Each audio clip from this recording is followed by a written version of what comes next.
Inhalational induction को जो factors होते हैं वो उसके अंदर आपका फ्रेश गैस फ्लो होता है, डायल कंसंट्रेशन होती है, और ब्लड गैस पार्टीशन कोफिशिएंट होता है कि वो दवाई ब्लड में कितनी सॉल्युबल है एज कंपेयर टू गैस। ठीक है, तो वो जिसकी जिसकी जितनी कम होगी वो ब्लड जो दवाई आएगी और वो लंग्स में रह जाएगी, वो एब्जॉर्ब नहीं होगी ब्लड में और वहीं पे लंग्स में रह जाएगी और उसकी मैक जल्दी अचीव हो जाएगी। ये कॉन्सेप्ट है। ठीक है। और वो जो आप बताने की वो जो होता है ना उसका कॉन्सेप्ट ताल्लुक है वो नाइट्रस ऑक्साइड से।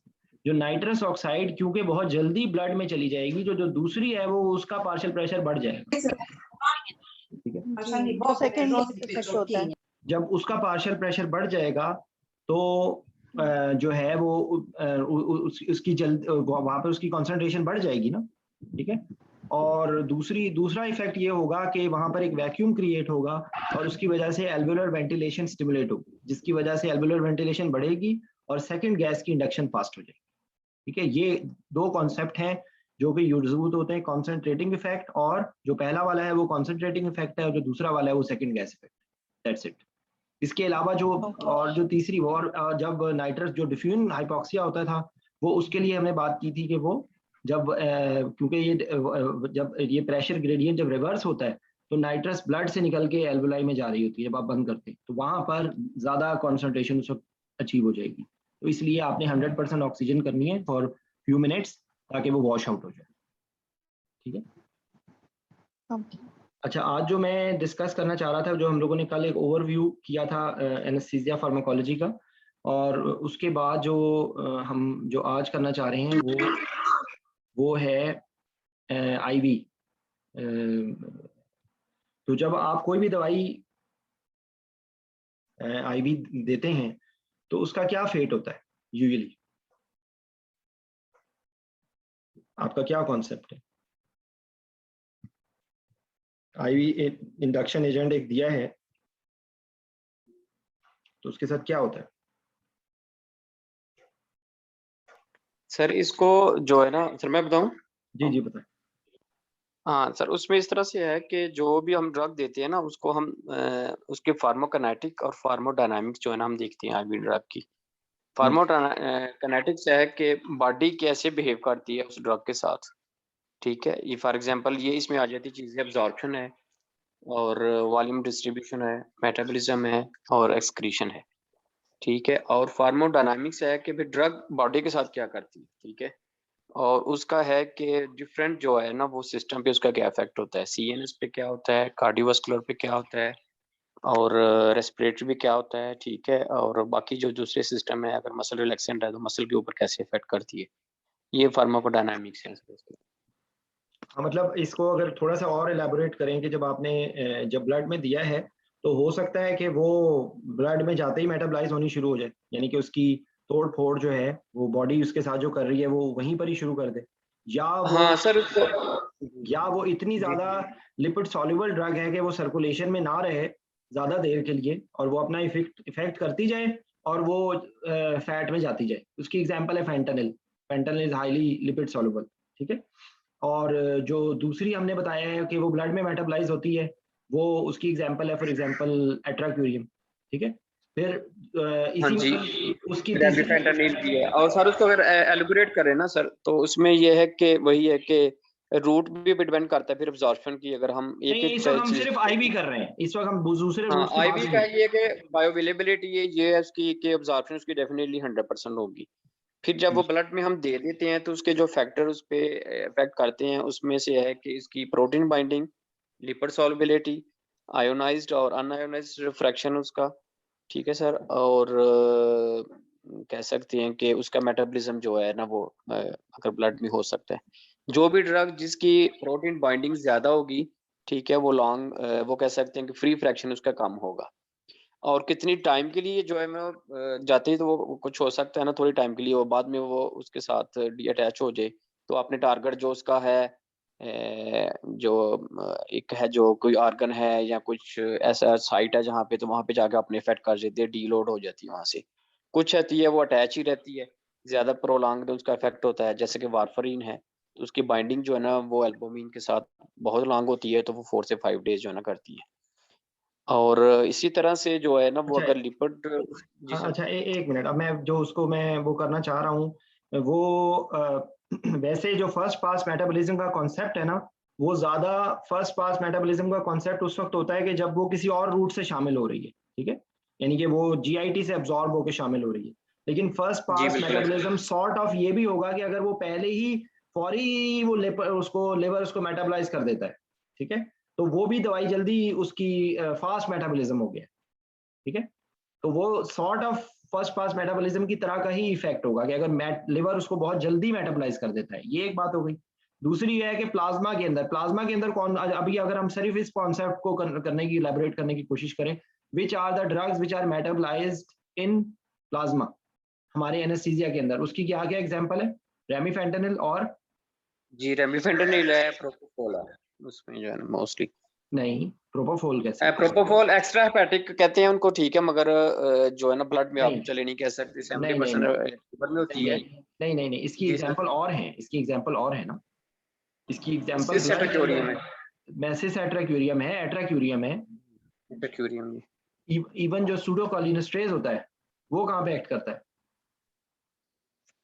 हाँ वो ब्लड में होता है बिल्कुल, वो उस ड्रग्स को ऐसे करता है। और जो आपकी जो होती हैं जो प्लाज्मा एस्ट्रेसिस से और कौन कौन सी ड्रग्स होती हैं, कोई और बताए? सर एस्मोलॉल भी तो होती है। जी बिल्कुल। और जो लोकल एनेस्थेटिक जो एस्टर्स होते हैं वो किससे होती है मेटाबोलाइज?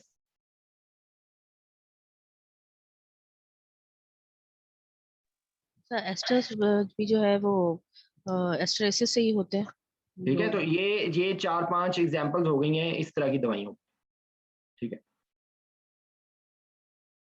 अच्छा, उसके बाद वॉल्यूम ऑफ डिस्ट्रीब्यूशन का क्या कॉन्सेप्ट है?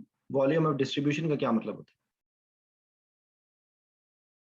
जी जमील। वो सर ऐसे है कि कितनी ड्रग जो है ना बॉडी में डिस्ट्रीब्यूट होती है, वो लिपिड सॉल्युबिलिटी पे जो है ना उसका होता है। जिस तरह से उसका लिए कंसेप्ट आप समझ लीजिए कि जिस तरह से कंपार्टमेंट जो है ना वो कंसेप्ट वो होता है कि जो सेंट्रल कंपार्टमेंट्स है ना, यानी ब्लड से जो ना वो बॉडी के डिफरेंट टिश्यू में जितनी ज्यादा डिस्ट्रीब्यूट होती है, फैट में मसल्स में चली जाती है, ठीक है, या फैट में चली जाती है, और वो कितनी वहां पे जो है ना वो सैचुरेटेड होती जाती है, तो उससे उसका वॉल्यूम ऑफ डिस्ट्रीब्यूशन जो है ना बढ़ता जाएगा। और जो ब्लड में रहती है ज्यादा, उसका वॉल्यूम डिस्ट्रीब्यूशन कम होगा।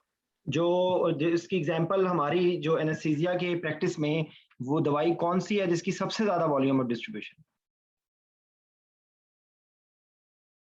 जी सर, थायोपेंटोल में भी जो है ना वो काफी ज्यादा उसका वॉल्यूम ऑफ डिस्ट्रीब्यूशन, और कुछ जो है ना वो हमारे ओपियाइड्स हैं जैसे कि सुफेंटानिल है। सबसे ज्यादा वॉल्यूम ऑफ डिस्ट्रीब्यूशन ना, जो मतलब डायरेक्टली एनेस्थीसिया की ड्रग नहीं है, लेकिन एनेस्थीसिया में इसका बहुत ज्यादा जिक्र आता है, अम्योटेरोन। हाँ बिल्कुल, इसकी डेज में है जो है ना वो क्लियरेंस होती है इसकी।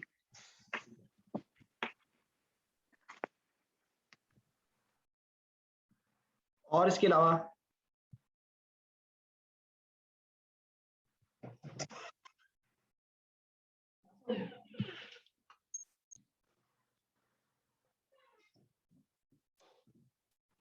अलावा कौन सी होती है दवाई जिसका हाई वॉल्यूम ऑफ डिस्ट्रीब्यूशन होता है?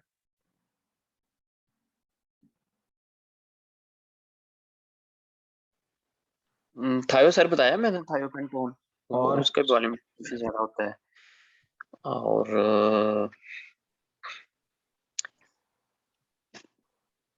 फेंटानिल मैंने बताया था आपको, फेंटानिल सुफेंटानिल। फेंटानिल देखिए, जो जो अभी आप बता रहे हैं ना, जिनकी बहुत ज्यादा लिपिड सॉल्युबिलिटी है, लिपिड सॉल्युबिलिटी हाँ जी इनकी ज्यादा होती है, तो इस वजह से इनका भी वॉल्यूम डिस्ट्रीब्यूशन ज्यादा होता है। सुफेंटानिल की ज्यादा लिपिड सॉल्युबिलिटी होती है या फेंटानिल की? सुफेंटानिल की सर, वो ज्यादा सुफेंटानिल पोटेंट है फेंटानिल से। 100 टाइम्स, 100 टाइम्स या 10 टाइम्स? जी 10 टाइम्स ये किसी को याद है ये कॉन्सेप्ट? सुफेंटानिल को मुझे पता है कि वो उसकी लिपिड सॉल्युबिलिटी बहुत ज्यादा होती है, और वो बहुत ज्यादा पोटेंट है, जो है ना फेंटानिल से। एग्जैक्ट अगर कहते हैं तो मैं देखता हूँ, अगर कहीं मुझे मिलता है तो मैं बता देता हूँ। देखें, पोटेंसी और वॉल्यूम ऑफ डिस्ट्रीब्यूशन का आपस में लिंक होगा, ठीक है, potency volume of lipid solubility भी है ना। डिस्ट्रीब्यूशन, ठीक है, ये कॉन्सेप्ट हो गया, ब्लड के अंदर मेटाबॉलिज्म का कॉन्सेप्ट हो गया। और उसके बाद जो क्लिनिकल इफेक्ट्स जो आते हैं जो ड्रग्स के, उनकी वो होगी जो फार्माकोडायनामिक्स है। काइनेटिक्स यही है कि वो उसको मेटाबलाइज कर देगी, ठीक है। तो कोई भी दवाई जब मेटाबलाइज हो जाएगी, या दूसरा इफेक्ट कैसे खत्म होता है बॉडी, वो होता है रीडिस्ट्रीब्यूशन से, ठीक है। तो रीडिस्ट्रीब्यूशन से हमारी जितनी ज्यादातर जो एनेस्थीसिया की जो ड्रग्स है ना, उनका उनका जो क्लिनिकल इफेक्ट खत्म होता है ना, वो रीडिस्ट्रीब्यूशन से होता है, ठीक है। इसकी क्या एग्जांपल है, देखिए आप सब लोग जो पार्टिसिपेट करेंगे तो ज्यादा बेहतर होगा। प्रोपोफॉल, थायोपेंटोल, प्रोपोफॉल दोनों इसमें आ जाते हैं कि रीडिस्ट्रीब्यूशन होती है। हाँ, जो आप बता रहे थे ना कि मेटाबलाइज, तो वो मेटाबलाइज नहीं होता, वो रीडिस्ट्रीब्यूशन से ही उसका इफेक्ट खत्म हो जाता है, ठीक है। रीडिस्ट्रीब्यूशन से उसका इफेक्ट खत्म हो जाता है। तो जो जितने यूजुअल जो होते हैं एनेस्थेटिक एजेंट्स, उनका इफेक्ट रीडिस्ट्रीब्यूशन से खत्म होता है। तो एक रीडिस्ट्रीब्यूशन हो गई, एक प्लाज्मा के अंदर जो उसका मेटाबॉलिज्म हो गया, इस तरीके से होगा। अच्छा, उसके बाद आप जाके उसने एक्ट करना है रिसेप्टर्स पे, ठीक है।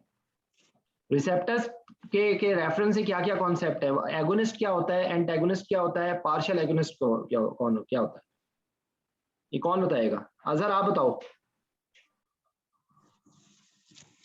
सर एगोनिस्ट जो रिसेप्टर पे एक्ट करे और इसकी एक्टिविटी जो है ना वो बढ़ा दे जनरली जो है, और एंटागोनिस्ट उसके अगेंस्ट जो है ना वो होता है। और पार्शियल एगोनिस्ट? ये भी नहीं पता सर, ये सर नहीं। जी सर, जो एगोनिस्ट होता है ना वो असल में जब उसको अटैच करता है तो मैक्सिमम इफेक्ट जो है ना उससे अचीव होता है, और जो पार्शियल है वो भी उसी जो है ना कम इफेक्ट होता है, साइड पे। हाँ, कम मगर इफेक्ट। उसका जो 100% जो है ना इफेक्ट नहीं उससे होता, ठीक है। और एंटागोनिस्ट डेफिनेटली जो है ना वो उसके फिर जो है ना उसके इनवर्स जो है ना वो काम करेगा, ठीक है, ये समझ आ गई बात। तो अच्छा, और एक एगोनिस्ट होता है, एक एंटागोनिस्ट होता है, एक पार्शियल एगोनिस्ट होता है, एक रिवर्स एगोनिस्ट होता है। रिवर्स एगोनिस्ट क्या होता है?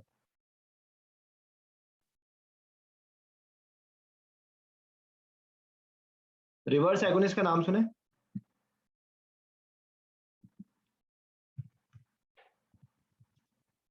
जो उसके जो थेरापेutiक जो है ना इफेक्ट्स होते हैं ना उसके अगेंस्ट वो काम फिर करता है। मतलब वो, सॉरी मैं रिवर्स बोल गया, इनवर्स होता है वो बेसिकली ना। जी, इनवर्स जो है ना वो जो एंटागोनिस्ट होगा वो एगोनिस्ट के साथ फाइट, मतलब लाइक ये कि जो उसके ऊपर जो ड्रग आके लगनी है और इफेक्ट आना है ना, वो उसको रोक देगा, लेकिन कोई तबाही भी नहीं मचाएगा। लेकिन इनवर्स एगोनिस्ट जो है ना वो ऑपोजिट काम करेगा, ठीक है।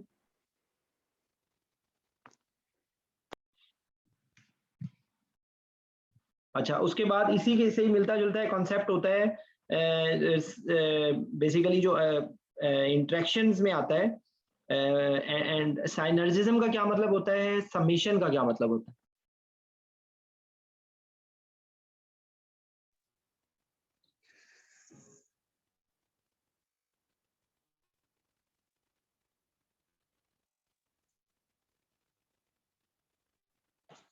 जी,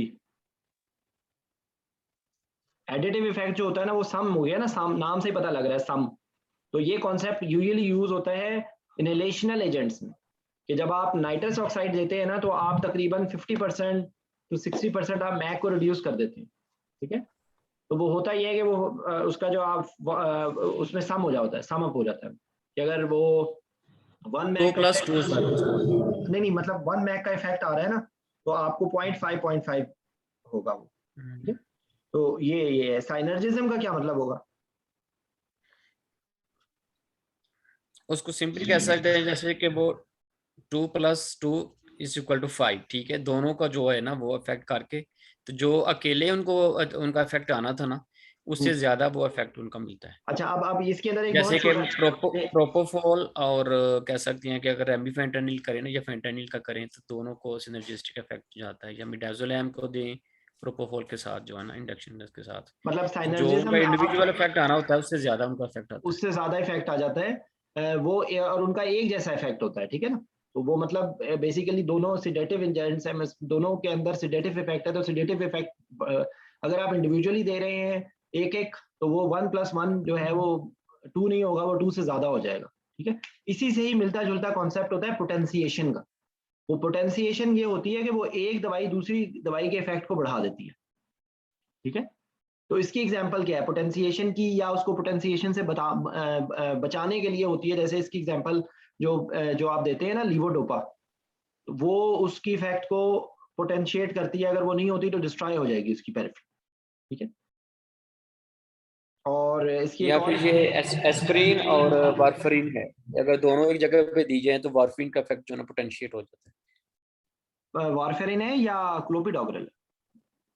वारफरीन विद एस्प्रिन जब देंगे ना सर, तो वो ये था कि उसकी एस्प्रिन की भी जो है ना वो बाइंडिंग, प्रोटीन बाइंडिंग ज्यादा है, तो वो उसको वहां से जो है ना डिसोसिएट करेगी।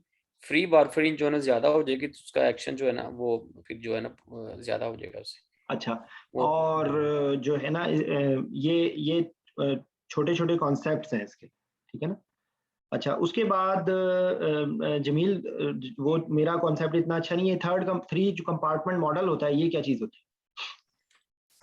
अच्छा सर, 3 कंपार्टमेंट मॉडल जो है ना अच्छा, वो एक मिनट एक्चुअली, के लिए रुकना, एक मिनट के लिए रुकना। अभी तक आप लोगों को प्लीज बात समझ आ रही है? इसमें किसी को कोई हाँ सवाल है असल में ये तो कि दूसरे लोग एक मिनट पार्टिसिपेट हों। जमील, एक मिनट जमील, सॉरी। एक मिनट खामोश। देखो, ये जमील और मैं एक ही शहर में रहते हैं। अगर हम लोगों ने डिस्कशन सिर्फ मैंने और आप जमील ने करनी हो ना, तो मैं फोन पे कर सकता हूँ। आप सब लोग अगर पार्टिसिपेट नहीं करेंगे, समझ आ रहा है तो भी बता दीजिए, अगर नहीं समझ आ रहा है, कोई चीज क्लियर नहीं हुई है तो भी बता दें। ये वो कॉन्सेप्ट है कि जो एमसीक्यूज के अंदर आप लोगों को बहुत हेल्प करेंगे, ठीक है। और प्रैक्टिकली स्पीकिंग, अगर ये चीजें आपको नहीं आती तो हम रटे मार रहे होते हैं, हमें समझ कुछ नहीं होती। तो ये हमारी एनेस्थीसिया की जो मेडिसिन, जो दवाइयाँ होती हैं, या जो हमारी एनेस्थीसिया की जो मैनेजमेंट होती है, ये एक अच्छे कुक की तरह होता है कि वो किस तरीके से कुकिंग कर रहा है। तो वो कुकिंग में अगर आप एक ही टमाटर से भी खट्टा होगा सालन, दही से भी खट्टा होगा सालन, और सिरके से भी खट्टा होगा सालन, और नींबू से भी खट्टा होगा सालन, अगर आप ये चारों चीजें इकट्ठी डाल देंगे तो सालन कड़वा हो जाएगा, ठीक है। तो किस तरीके से आपने मैनेज करना है, यही होता है। ये चीजें उस वक्त ज्यादा बेहतर तौर पे समझ आती हैं कि जब आपको पता हो कि आप क्या कर रहे हैं। आप ये एक दवाई, मिसाल के तौर पे मैं इसकी एग्जांपल, अभी तक की जो डिस्कशन है ना, मैं सब लोगों को जगाने के लिए बात कर रहा हूँ कि आप लोग जो हैं वो फेंटानिल का बोलस देते हैं। अब फेंटानिल का जो बोलस है ना, वो आप, हाँ, अगर मिसाल के तौर पे स्ट्रेस इतना सीवियर है, स्ट्रेस इतना सीवियर है, इसकी एग्जांपल है फॉर एग्जांपल स्टेनोटमी। तो स्टेनोटमी के लिए हो सकता है कि आपको बहुत ज्यादा डोज देनी पड़े उस वक्त, उस स्ट्रेस को ब्लंट करने के लिए। लेकिन अगर आप 500 माइक्स फेंटानिल आप दे दें आईवी के इंडक्शन के वक्त, और आप ये समझें कि आपने बहुत जबरदस्त एनेस्थीसिया दे दिया है, तो वो यूजलेस है। वजह क्या है? वजह अभी जो हम लोगों ने डिस्कस किया यही है इसकी वजह। ये फेंटानिल की सर्कुलेशन के अंदर टाइम बहुत थोड़ा है, वो निकल के फैट में चली जाएगी। उसका क्लिनिकल इफेक्ट बहुत कम देर के लिए रहेगा, आप जितना मर्जी बोलस दे दें। अगर आप वही 500 mics over certain period of time आप उसको देंगे, तो अब आप उसके इफेक्ट को बहुत ज़बरदस्त मेंटेन रखेंगे। इवन आप बाकी एनाल्जीसिया, सॉरी, जो बाकी उसके अंदर मैक स्पेयरिंग इफेक्ट हो जाएगा। लेकिन अगर आप 500 माइक्स आपने फेंटानिल दे दी है, तो there is always a chance इसका थोड़ी देर के बाद, उसको 2 घंटे के बाद उसको फिर पेन शुरू हो जाए, 1 घंटे के बाद उसको फिर पेन शुरू हो जाए, क्योंकि वो 500 माइक्स देने का कोई फायदा नहीं। प्लस अगर आप इसी कोई एक ये कॉन्सेप्ट के अंदर एडिशन है। दूसरे, अगर आप फेंटानिल के साथ अगर आपने मॉर्फिन दिया है बैकग्राउंड में, तो वो बेहतरीन कवर करेगा। वजह, एक्यूट पेन को फेंटानिल कवर करेगा, और मॉर्फिन जो है वो देर से इफेक्ट आएगा और उसका सस्टेन्ड इफेक्ट रहेगा देर तक। तो ये कॉन्सेप्ट है about distribution, volume of distribution कह लें आप, उसकी लिपिड सॉल्युबिलिटी कह लें, और आप उसके क्लिनिकल इफेक्ट्स कह लें। जो साइनर्जिज्म की बात की है या पोटेंशिएशन की बात की है, अगर आप एक कॉकटेल बना के दे रहे हैं, तो वो एक दवाई दूसरे दवाई के इफेक्ट को बढ़ा रही है। तो उसका फायदा क्या हो रहा है कि जो एडिटिव, जो एडवांटेजियस इफेक्ट है, जैसे कैटामीन है, कैटामीन, आई लव कैटामीन। कैटामीन आप जिस मर्जी दुनिया के पेशेंट को आप दे दें, कैटामीन की कोई कॉन्ट्राइंडिकेशन नहीं है अगर आप उसको तरीके से दे रहे हैं। केटामीन के फायदे ही फायदे हैं, फायदे ही फायदे हैं, नुकसान कोई नहीं है अगर आप उसको तरीके से दे दें। हाँ, आपने पकड़ के उसको 100 मिलीग्राम दे दिया किसी कार्डिक पेशेंट में तो वो नुकसान करेगी। और हम लोग आदि इस तरह, हम लोग कभी शायद कोई बंदा होगा जो केटामीन की इन्फ्यूजन देता हो, बहुत कम लोग हैं क्योंकि फेमिलियरिटी नहीं है। वो हमें सिखा दिया गया है कि जी केटामीन, वही टिपिकल एनेस्थीसिया, वही हम लोग एक ही चीज़ और लकीर के फ़कीर बन जाते हैं। 6 मिली, मैं डिट्रैक्ट हो रहा हूँ लेकिन आप लोगों को समझाने के लिए बहुत ज़रूरी है। मुझे बचपन से सिखाया गया था 6 मिलीग्राम नेल्बुफिन, 6 मिलीग्राम नेल्बुफिन, 6 मिलीग्राम। मैं थोड़ा सा बागी आदमी था, वो मैंने 6 के बजाय ना मैंने मरीजों को 10 मिलीग्राम दे के ना बाकी 2 सीसी सिरिंज में भर के छोड़ना शुरू कर दिया, ये सोचने के लिए, देखने के लिए कि होता क्या है। मुझे पता लगा कि यार ये तो वो पेशेंट, मैंने खुद अपनी, मैं कोई उस वक्त बहुत जूनियर था, मैंने खुद देखा कि यार ये तो बड़ा अच्छा पेशेंट, बड़ा स्टेबल है। तो मतलब बताने का मकसद ये है कि हम लोग चूंकि चीज़ों को समझते नहीं है, इसलिए हम उस पर ब्लाइंडली उस पर अमल करते हैं और विदाउट थिंकिंग कि उसका क्या यूज़ है, उसका क्या फ़ायदा है। तो मैं बेसिकली ये बताना, ये सारी चीज़ें बताने का मकसद ये है, ठीक है। तो अभी तक की जो डिस्कशन की है उसके अंदर हम लोगों ने ये कहा है कि एक दवाई आपने दी है ब्लड में, वो ब्लड में उसके साथ क्या हो रहा है, या वो तोड़ फोड़ हो जाएगी, या वो डिस्ट्रीब्यूट हो जाएगी, या उसको मेटाबॉलिज्म कर दिया जाएगा, या वो किडनीज उसको, यानी कि मिसाल के तौर पे वो उसका इफेक्ट कैसे आ रहा है और कैसे उसको यूज करना है, ये पर्पस, ठीक है। ये जी डॉक्टर शायद मुझे ये पूछना था कि अभी आपने बताया था ना समेशन और सिनर्जिज्म, तो इन दोनों में ड्रग्स जो हैं वो मिल के काम कर रहे हैं, तो फिर उसमें जो है उसका इफेक्ट, कंबाइन इफेक्ट ज्यादा कैसे है, मतलब क्लियर नहीं हो रहा ये बात। देखिए दोनों का देखिए मैं आपको भी बता रहा हूँ ना कि साइनर्जिज्म का इफेक्ट ये है कि साइनर्जिस्टिक इफेक्ट जो होता है ना, उसका मतलब ये होता है कि अगर एक दवाई अलग से दे रहे हैं तो एक इफेक्ट आ रहा है, लेकिन अगर आप जब दो दे रहे हैं, दोनों दवाइयां इकट्ठी दे रहे हैं ना, तो वो इफेक्ट उसका 2 नहीं आ रहा, उसका इफेक्ट 3 आ जा रहा है। समझ आई? जैसे उसकी एग्जांपल एक और मतलब लाइक है कि वो इफेक्ट प्रोनाउंस हो रहा है, वो एक दूसरे की रिक्वायरमेंट को वो कम कर रहा है। अगर आप वही सेम लेवल ऑफ एनेस्थीसिया चाह रहे हैं तो आपको दोनों को मिला के देने से उसका इफेक्ट बढ़ गया है। जो समेशन है, समेशन का मतलब ये होता है इक्वल। अब ये जो भी है इसके इफेक्ट की आवाज नहीं आ रही है। अजहर भाई आपकी आवाज नहीं आ रही है, आई एम सॉरी। जी डॉक्टर शायद समेशन में भी तो दोनों ड्रग्स दे रहे हैं, नहीं, फिर लेकिन उसमें 1+1 से 3 क्यों नहीं हो रहा? अजहर आपकी आवाज नहीं आ रही है, प्लीज आप ना बोलें, आप मैसेज लिख दें, आपकी आवाज नहीं आ रही।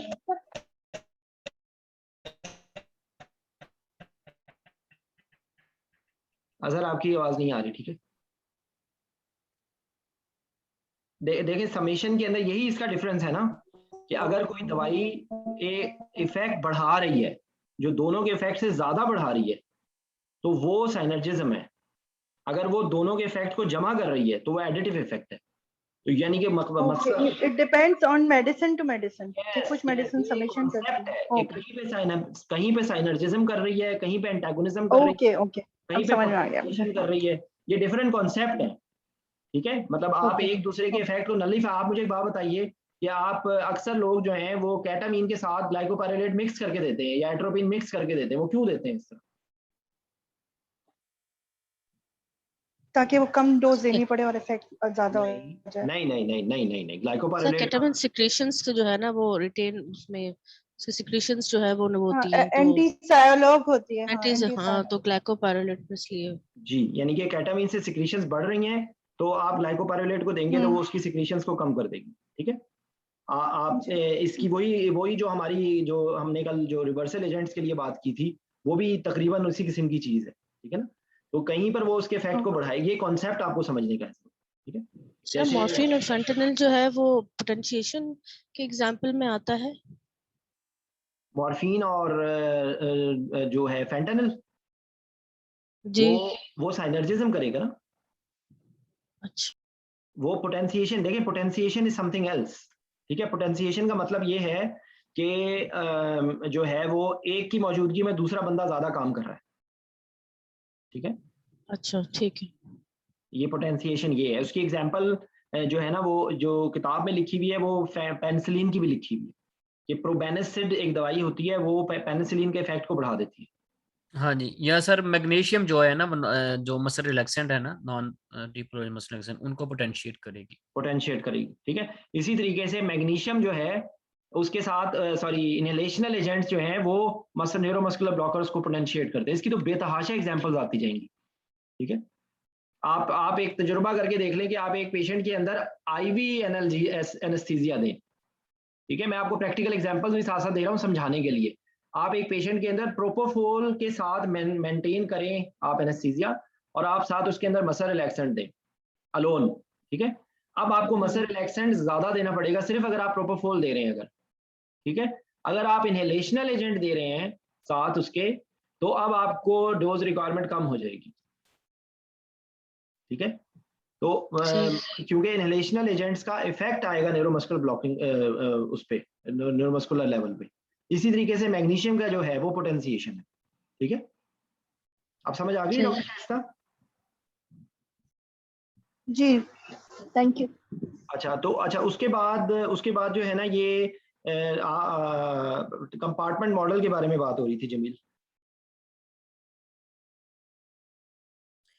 जी सर, असल में ये फार्माकोकाइनेटिक को समझने के लिए ना कंपार्टमेंट कंसेप्ट जो उन्होंने किया था, तो उसमें ये है, उसने कहा कि बॉडी जो होती है ना वो हमारे डिफरेंट जो ऑर्गन होते हैं, ये डिफरेंट कंपार्टमेंट्स को उनके उन्होंने जो है ना वो रिजेम्बलेंस दी थी। तो सबसे पहले उन्होंने कहा था कि वन कंपार्टमेंट एक कंसेप्ट था। पहले उन्होंने ये नहीं सोचा है कि उसमें जो है ना बॉडी में जब हम ड्रग देते हैं तो उसके बाद उसकी देखते हैं कि कंसंट्रेशन कितनी है, और कुछ टाइम के बाद उसको कैलकुलेट करते रहते हैं और फिर देखते हैं कि इसकी हाफ कंसंट्रेशन कब हो जाती है। और ये उसको कंसेप्ट करने के लिए ये बॉडी के इफेक्ट्स यानी कि फार्माकोकाइनेटिक्स बताती है, उसके इफेक्ट्स को नहीं बताती कि बॉडी पे ये कहाँ कहाँ जाकर इफेक्ट करती है। तो वो सिंगल कंपार्टमेंट कंसेप्ट का है कि ड्रग जो ना ब्लड में है, ठीक है, और उससे हमें हाफ लाइफ का पता चलता है और उसकी एलिमिनेशन का पता चलता है। बाद में जो फिर उन्होंने कहा कि जो है ना वो टू कंपार्टमेंट जो है ना कंसेप्ट, उनको कहा कि बॉडी जो है ना वो दो कंपार्टमेंट से है। इससे हमें ड्रग की पता तो चलता है कि बायोअवेलेबिलिटी कितनी है, हाफ लाइफ कितनी है, ठीक है, क्लीनेस कितनी है, मगर ये ड्रग जाती कहाँ है, ठीक है, और कितने टाइम पे पहुंचती है। तो उसके लिए फिर उन्होंने टू कंपार्टमेंट जो है ना वो कंसेप्ट दिया कि बॉडी एक जो इसको कहा सेंट्रल कंपार्टमेंट और दूसरे को कहा पेरिफेरल कंपार्टमेंट। जो सेंट्रल कंपार्टमेंट है उसमें उन्होंने कहा कि ये ब्लड है, ठीक है, और जो दूसरी आर्गन है जिनमें जो है ना ब्लड सप्लाई जो है ना काफ़ी रिच होती है, ठीक है, जैसे कि वाइटल आर्गन है, लीवर है, ठीक है, लंग्स हैं। जी सर, ब्रेन भी इसमें आएगा ना? ब्रेन, जी ब्रेन और किडनी, ठीक है।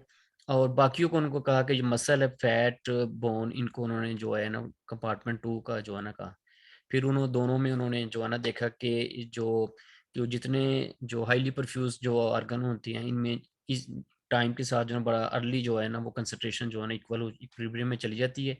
उसके बाद फिर वहाँ से ये मेडिसिन दोबारा फिर ब्लड में आती है प्लाज्मा से, और फिर दूसरी तरह डिस्ट्रीब्यूट होती है मसल्स में और फैट में। तो इस तरह से वो दोनों की जो ना कंसंट्रेशन दोनों कंपार्टमेंट में वो मेजर करते थे, और उससे उनको ड्रग की डिस्ट्रीब्यूशन का पता चल जाता है, ड्रग की रीडिस्ट्रीब्यूशन का पता चलता है, ड्रग की हाफ लाइफ का पता चलता है, और ड्रग की मेटाबॉलिज्म और क्लियरेंस का पता चलता है।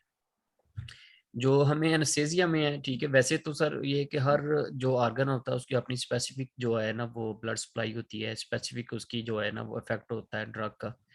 तो एनेस्थीसिया में जो मोस्टली ड्रग्स हैं ना उनको फिर जो है ना सिर्फ दो कंपार्टमेंट में नहीं हम नहीं कर सकते, क्योंकि हमारे जो है ना तीसरी चीज़ होती है कि हमें वो ड्रग चाहिए कहाँ पे, ठीक है, CNS पे चाहिए, और या फिर के हमें वो मसल के अगर एक्सेंट है तो मसल पे उसका जो है ना वो टारगेट है, वो वाली साइट है, तो वहाँ पे उसका क्या इफेक्ट होगा। तो फिर हमने तीसरा जो स्पेसिफिक जो कंपार्टमेंट है वो है जिसे हमें जहाँ पे हमें इसका इफेक्ट चाहिए। जैसे कि बहुत सारी ड्रग्स हैं जैसे एंटीबायोटिक है तो ब्रेन में पेनिट्रेट नहीं करती, ब्लड ब्रेन पेनिट्रेट की वजह से, दूसरी वो यानी कि मेडिसिन में उनका रोल ज़्यादा होता है, मगर हमारी जो एनेस्थीसिया में ड्रग है वो उसका ज़्यादा तलक जो है ना वो CNS से होता है। तो फिर हमें जो है ना 3 कंपार्टमेंट जो है ना उसका कंसेप्ट फिर जो है ना वो लॉन्च हुआ, फार्माकोकाइनेटिक को कंपनीज ने भी किया। तो उसमें फिर हमें बता दिया जाता है कि किस तरह से ड्रग फर्स्ट कंपार्टमेंट में जाती है, ठीक जो है, मेन जिसको उन्होंने कंपार्टमेंट है जहां पर दवाई मेन आ रही है कंपार्टमेंट वो क्या है? ब्लड है। ब्लड है जी बिल्कुल। ठीक है, फिर उसके बाद और आपने एक वेसल ग्रुप रिच ग्रुप कह दिया और एक जी वेसल और लेस ग्रुप वेसल कह दिया कि आगे दो जो पेरिफेरी है उनको या हाँ जी उन्होंने ऐसे डिवाइड कर दिया कि एक जो सेंट्रल कंपार्टमेंट है ना, ठीक है, जो मेन है वो ब्लड है, और जो है ना दूसरा जो है ना रिच वेसल्स है और दूसरा पुअर वेसल सप्लाई के साथ है। रिच वेसल में जितने मैंने आर्गन्स बताए हैं, पुअर वेसल में आ जाती हैं मसल, फैट और दूसरी आर्गन्स, ठीक है। इन्होंने देखा कि इनके दोनों में आपस में इंटरचेंज होता रहता है मेडिसिन का, ठीक है, जिससे से हमें जो है ना वो यानी कि पहले जो मेन कंपार्टमेंट किसकी है बेस पर चेंज होता है? वो ब्लड की कंसंट्रेशन pH की पे, बेस के ऊपर। नहीं एक सेकंड, वो ब्लड की पीएच की बेस पे भी हो सकता है, वो प्रोटीन बाइंडिंग की बेस पे भी हो सकता है, वो ब्लड की लिपिड सॉल्युबल, ब्लड के कैरेक्टर की बेस पे भी हो सकता है, कॉन्सेंट्रेशन की बेस पे भी हो सकता है। समझ आई बात? ये मैं इसको जरा आसान अल्फाज में बता रहा हूँ कि आपने ब्लड में दी दवाई और उसके बाद अब वो एक कॉन्स्टेंटली रीडिस्ट्रीब्यूट हो रही है, आ रही है, जा रही है, और साथ साथ किडनीज इसको निकालते भी जा रहे हैं, ठीक है। किडनीज इसको निकालते भी जा रहे हैं, जिस साइड पे उसको इफेक्ट करना है वहां पे इफेक्ट भी हो रहा है और वो रीडिस्ट्रीब्यूट भी हो रही है इधर उधर, ठीक है। इस कॉन्सेप्ट को उन्होंने ये 3 कंपार्टमेंट मॉडल में किया है और यही कॉन्सेप्ट जो है वो यूटिलाइज किया जाता है टारगेट कंट्रोल इन्फ्यूजन में और टोटल इंट्रावीनस एनेस्थीसिया में। क्योंकि जो टारगेट कंट्रोल इन्फ्यूजन होती है वो इन्हीं कैरेक्टर्स की बेस पे वो कैलकुलेट करता है कि भाई एक लोडिंग डोज होगी, उसके बाद एक मेंटेनेंस डोज होगी। क्योंकि जब लोड करेंगे दवाई तो एक वक्त आएगा कि वो सारे कंपार्टमेंट्स के अंदर वो दवाई जो है ना वो पहुंचेगी, और एक वक्त आएगा कि वो ओवरलोड हो जाएंगे और फिर उसके बाद मेंटेनेंस डोज उसकी कम होगी और वो उसके साथ। और अब अगर मिसाल के तौर पे हम चाहते हैं कि भाई इसका लेवल ऊपर चला जाए तो हम उसका जब लेवल को ऊपर बढ़ाएंगे तो वो फिर एक दफा बोलस देगी और फिर वो मेंटेनेंस को उस हिसाब से एडजस्ट करेगी till the time again this balance is achieved. ठीक है, समझ आ रहा है आप लोगों को बात? अगर नहीं समझ आ रही तो हम दोबारा से बोलेंगे क्योंकि फायदा कोई नहीं है अदरवाइज। जी, Hamad, Madiha, Maria, doctor Munib, everyone is awake और नो? सब सो गए? प्रोपोफोल की बातें कर ली हैं, सब सो गए? सर उसकी एग्जांपल ऐसी है कि देखें जब हम बोलिसिस में ड्रग्स देते हैं ना, ठीक है, तो उसके हमें जो है ना वो रैपिडली प्लाज्मा की हाई कंसंट्रेशन मिलती है। तो उस जितनी भी जो है ना प्लाज्मा की जो हमें इफेक्टिव जो उसकी कंसंट्रेशन उससे अगर ज़्यादा मिलेगी तो उसके साइड इफेक्ट्स भी ज़्यादा आएंगे। इसी कंसेप्ट के बेस के ऊपर फिर टीवा और टीसीए जो है बना था ताकि हमें जो है ना वो ड्रग हम पहले बहुत ज़्यादा दे देते हैं, ठीक है, प्लाज्मा में उसकी कंसंट्रेशन बहुत हाई हो जाती है, तो उससे जो उसके जो हमें इफेक्ट्स डिजायर नहीं होते वो भी हमें मिलते हैं। जैसे कि प्रोपोफोल है, जिसे कहते हैं कि टाइट्रेशन डोज से दें, तो अगर हम फॉरन 200 उसका देंगे तो सेडेशन के साथ साथ उसके जो दूसरे इफेक्ट्स हैं वो ज़्यादा जो है ना वो भी जो है ना होंगे, हाइपोटेंशन, एसवीआर कम होगा, ब्रेडिकार्डिया होगा। तो उससे बचने के लिए ये फिर सारा कंपार्टमेंट सिंड्रोम आया था और इसमें फिर उन्होंने बताया था कि किस तरह से ड्रग जो है ना वो बोलिसिस में दी जाए और स्टेडी स्टेट में दी जाए, तो उससे जो है ना फिर वो सारे कंपार्टमेंट में जो हमें जो उसकी कंसंट्रेशन है वो इक्वल मिले। एक मिनट, एक मिनट रुकना जी। आप लोगों को समझ आया है? भाई आप लोग बोले, मैं किसी को डरना नहीं चाहूंगा। जी सर समझ आया। डॉक्टर इस ये जो आपने सब बताया है इससे का जो टर्म है उसको बायो अवेलेबिलिटी ही कहते हैं या वो कुछ और होती है? बिल्कुल भी ये मतलब ये जो आप बता रहे हैं बिल्कुल भी ये बायो अवेलेबिलिटी नहीं नहीं है। है। अच्छा, अल्लाह के शुक्र है कि ये बिल्कुल बायो अवेलेबिलिटी नहीं है। देखिए बायो अवेलेबिलिटी को भी यहीं पर हाँ, ही तो इसको कहेंगे क्या? क्योंकि हु का आलम हो गया है बहुत ज्यादा। बायो अवेलेबिलिटी क्या होती है? वो बेसिकली दूसरे रूट्स के लिए होती है। आपने एक दवाई खाई, दवाई खा के वो आपके गई पोर्टल सिस्टम, आपकी इंटेस्टाइन से वो एब्जॉर्ब हुई, इंटेस्टाइन से एब्जॉर्ब होके वो लिवर में पहुंची और लिवर ने उसको ठक ठक ठक ठक ठक ठक तोड़ दिया और उसके बाद आपने 100 दिया था और ब्लड में सिर्फ 1 पहुंच रही है। तो that is called as bioavailability. ये फर्स्ट पास मेटाबॉलिज्म के बाद वो दवाई के जो सर्कुलेशन के अंदर क्लिनिकल इफेक्ट देने के लिए बेचारी पहली दफा पहुंच रही है, उसको कहते हैं बायो अवेलेबिलिटी। ठीक है, यही कॉन्सेप्ट होता है कि जब आप आईवी देते हैं तो 100% बायो अवेलेबल होता है। अब वो बायो अवेलेबल के साथ क्या हो रहा है वो हमने बातें कर रहे थे कि वो अगर ब्लड लिपिड सॉल्युबल होगी तो वो फैट में चली जाएगी, वो इन कंपार्टमेंट्स के अंदर डिस्ट्रीब्यूट हो जाएगी। यानी कि इसकी मिसाल आप ये समझ लीजिए कि आप बिजनेस से आप इसकी एग्जाम्पल लें। अगर चोर सारे बैठे होंगे तो वो पहले ही खा पी जाएंगे, वो बेचारी वो फंड जारी होते हैं वो सारे खा पी के वो जो पहुंचता है फंड्स इस्तेमाल होने के लिए वो जीरो रह जाते हैं। ठीक है, तो बायो अवेलेबिलिटी का कॉन्सेप्ट यहीं पे क्लियर कर लेते हैं। बायो अवेलेबिलिटी वो दवाइयां जो इसकी एग्जांपल क्या है? पैरास्टामोल। पैरास्टामोल की बहुत ज्यादा बायो अवेलेबिलिटी होती है, इसी वजह से आप आईवी भी देते हैं तो 1 ग्राम देते हैं और आप ओरल भी खाते हैं तो 1 ग्राम ही खाते हैं। ठीक है, और वो दवाई कि वो जो ड्रग का अमाउंट है वो इफेक्टिव जहाँ हो रहा है जिस साइड पे जाके यानी नहीं ब्लड में कितनी पहुंचती है उसका ब्लड में फ्रैक्शन, कितना पहुंचती है, अगर उसको किसी और रूट में दिया जाए, ठीक है, और उसको ब्लड में डायरेक्ट आईवी दिया जाए, दो चीजें हैं। फॉर एग्जांपल आपने एक ड्रग उसको ओरल दी है और वो स्टमक से जीआईटी से एब्जॉर्ब होके फिर लिवर से, जिसना सर ने बताया है, फिर वहां से वो डेफिनेटली वो उसको मेटाबोलाइज करती है और फिर वो ब्लड में उसकी वो फ्रैक्शन पहुंचता है। आपने उसको दिए है 1 ग्राम, ठीक है, और आपने उसके 2 घंटे के बाद जो है ना उसका देखा है कि उसकी जो ब्लड में कंसंट्रेशन है वो 3 या 4 जो है ना वो माइक्रोग्राम पर ml आई है, ठीक है।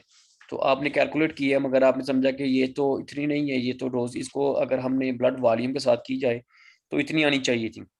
इस तरह से सबलिंगुअल जो है ना वो है, ठीक है, पाथवे है, ठीक है, देने का, और बकल है, ठीक है, सबकुटेनियस है।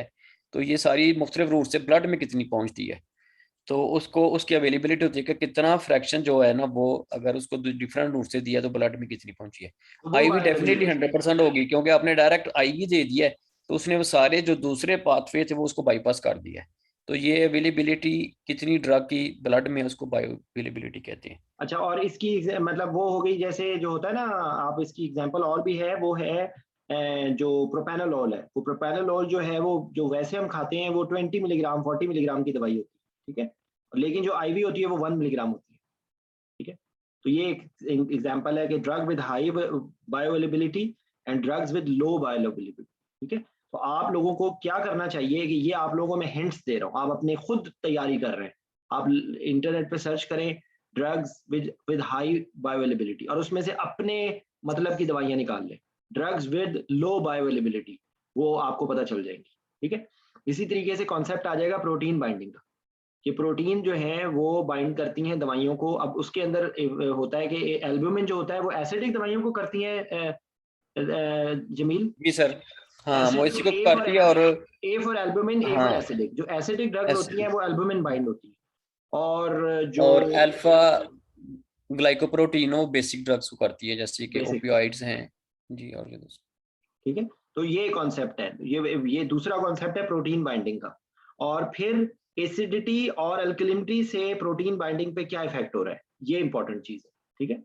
अगर अल्कलोसिस होता है तो प्रोटीन बाइंडिंग कम हो जाती है, अगर एसिडिटी होती है तो प्रोटीन बाइंडिंग ज्यादा हो जाती है। ऐसा मैं राइट, मैं गलत तो नहीं बोला हूँ? ये नहीं सर, ये ड्रग पे ड्रग करता है, ड्रग पे डिपेंड डिपेंड करता है। करता है। अगर वो ओके ओके एसिडिक, ओके, हाँ एसिडिक दवाइयां, एक सेकंड, एक मिनट, चलो मैं इसको रिफ्रेश करते हैं। अगर एसिडोसिस हो तो जो अल्कलाइन ड्रग्स है उस पर क्या इफेक्ट होगा? वो सर वो बाइंड नहीं करेगी ना, वो उसमें एसिडिक जो है ना वो आयोनाइज फॉर्म उसकी ज्यादा रहेगी फिर, बाइंड कम हो जाएगी, और जी, और एसिडिक का जो है ना अल्कोलोसिस में जो है ना वो बाइंड नहीं करेगी, ठीक है। ठीक है।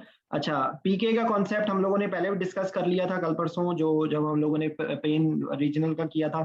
ये एक हाइपोथेटिकल कॉन्सेप्ट होता है कि पीके का जिस दवाई का पीके जो है वो फिजियोलॉजिकल पीएच की ज्यादा होगी वो रिलेटिवली ज्यादा अनआयनाइज्ड होगी। तो जब रिलेटिवली ज्यादा अनआयनाइज्ड होगी तो उसका इफेक्ट जल्दी आ जाए एज कंपेयर टू ऐसी दवाई कि जिसका जो है वो पीके फिजियोलॉजिकल पीएच से अवे होगा, तो उसका रिलेटिवली देर से इफेक्ट आएगा क्योंकि उसकी रिलेटिवली कम पोर्शन जो है वो अनआयनाइज्ड होगा, ठीक है। ये इसका कॉन्सेप्ट होता है, ये पता है ना, ये बात पता है आपको? इसकी एग्जांपल हम लोगों ने ली थी लाइडोकेन और ब्यूपिकेन की, ठीक है। लाइडोकेन की पीके जो है वो 7.8 है, ब्यूपिकेन की पीके 8.2 है, ठीक है। तो इस वजह से ब्यूपिकेन रिलेटिवली फिजियोलॉजिकल पीएच पे कम अनआयनाइज्ड फॉर्म होगी, ज्यादा आयनाइज्ड फॉर्म होगी, इस वजह से उसका इफेक्ट देर से आएगा। जबकि लाइडोकेन की पीके इज नियरर टू 7.4 पीएच, तो इस वजह से उसकी ज्यादा अनआयनाइज्ड पोर्शन हो जाएगी, ठीक है। ये कॉन्सेप्ट है। और जो है वो और क्या चीजें हैं? अच्छा, उसके बाद लिवर में क्या होता है ब्लड, अब हम लिवर पे अगर पहुंचे, लिवर हेपेटिक कैसे, क्लियरेंस होती है जी कैसे होती है, इसके बारे में आप लोगों को क्या कुछ जो पता होना चाहिए? थोड़ा सा पता है, बताती हूँ आपको। जैसे हेपेटिक ब्लड फ्लो पे डिपेंड करती है वो क्लियरेंस, जितना फ्रैक्शन ऑफ ड्रग एक्सक्रीट होगा लिवर से, उतना ही अमाउंट ऑफ ड्रग जो है ना, जो अनबाउंड होगा वो सीरम प्रोटीन के जरिए से जाएगा। ये तो क्लियरेंस की बात हो गई ना। लिवर ब्लड के साथ, लिवर दवाइयों के साथ करता क्या है? Bio transformation and excretion. क्या कुछ करता है वो? ऑक्सीडेशन, रिडक्शन, हाइड्रोलिसिस, ये सब होता है उसमें कुछ फेज 1 रिएक्शन होते हैं, कुछ फेज 2 जी रिएक्शन जी। होते हैं। फेज 1 इज डिस्ट्रीब्यूशन फेज, जो अल्फा फेज कहते हैं उसको, और फेज 2 जो होता है एलिमिनेशन फेज होता है, जिसको बीटा फेज कहते हैं। ठीक है। और इसमें जो है वो मतलब कि जैसे बायो ट्रांसफॉर्मेशन में हम इसको अलग अलग कर सकते हैं कि ऑक्सीडेशन है और रिडक्शन है, हाइड्रोलिसिस है। तो ऑक्सीडेशन में रिमूविंग ऑफ इलेक्ट्रॉन्स को कहते हैं, रिडक्शन में एडिशन ऑफ इलेक्ट्रॉन्स होती है, और ये मतलब एक केमिस्ट्री है। और हाइड्रोलिसिस में एडिंग ऑफ वाटर H2 होता है। मतलब ये जो आप सारे बता रहे हैं ना, ये ऑक्सीडेशन, रिडक्शन और हाइड्रोलिसिस, ये क्या होता है? फेज 1 रिएक्शंस होते हैं। ठीक है जी। और एलिमिनेशन फेज 2 होता है। एलिमिनेशन फेज 2 दैट होते मींस हैं। कि elimination is the bio transformation plus excretion, तो उसको एलिमिनेशन कहते हैं। नहीं, उसमें कॉमन रिएक्शन कौन सा होता है फेज 2 में? उसमें जो किसी के साथ वो कंबाइन होगा, या वो ग्लूकोलोरोनाइडेशन होगी, या सल्फेशन होगी, या इस तरह कोई एक चीज उसके साथ अटैच होगी। ठीक है, या इसको कंजुगेशन भी कहते हैं सिंपल वर्ड्स में।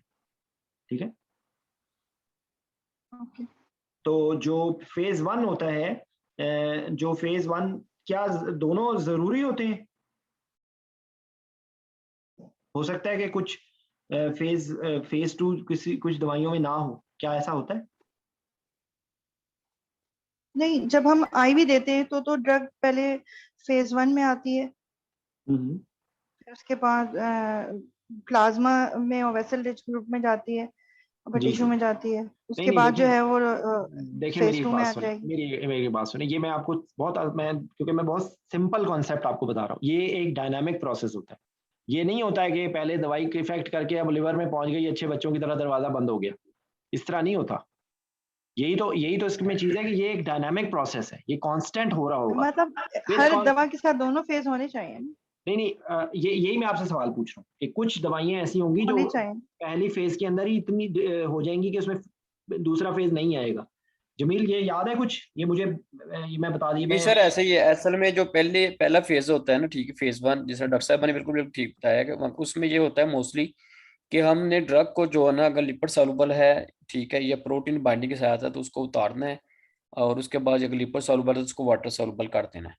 बहुत सारी जो है ना ड्रग्स जो है ना, वो पहली फेज में ही जो है ना वाटर सॉल्युबल हो जाती है, और उसके बाद किडनी से एक्सक्रीट हो जाती है। और कुछ में जो होता है ना वो फेज 2 लेनी पड़ती है। इसी में आता हूँ, इसके लिए जो इम्पोर्टेंट, हमारे जो सबसे इम्पोर्टेंट जो होते हैं ना सिस्टम, वो भी यहीं पे होता है।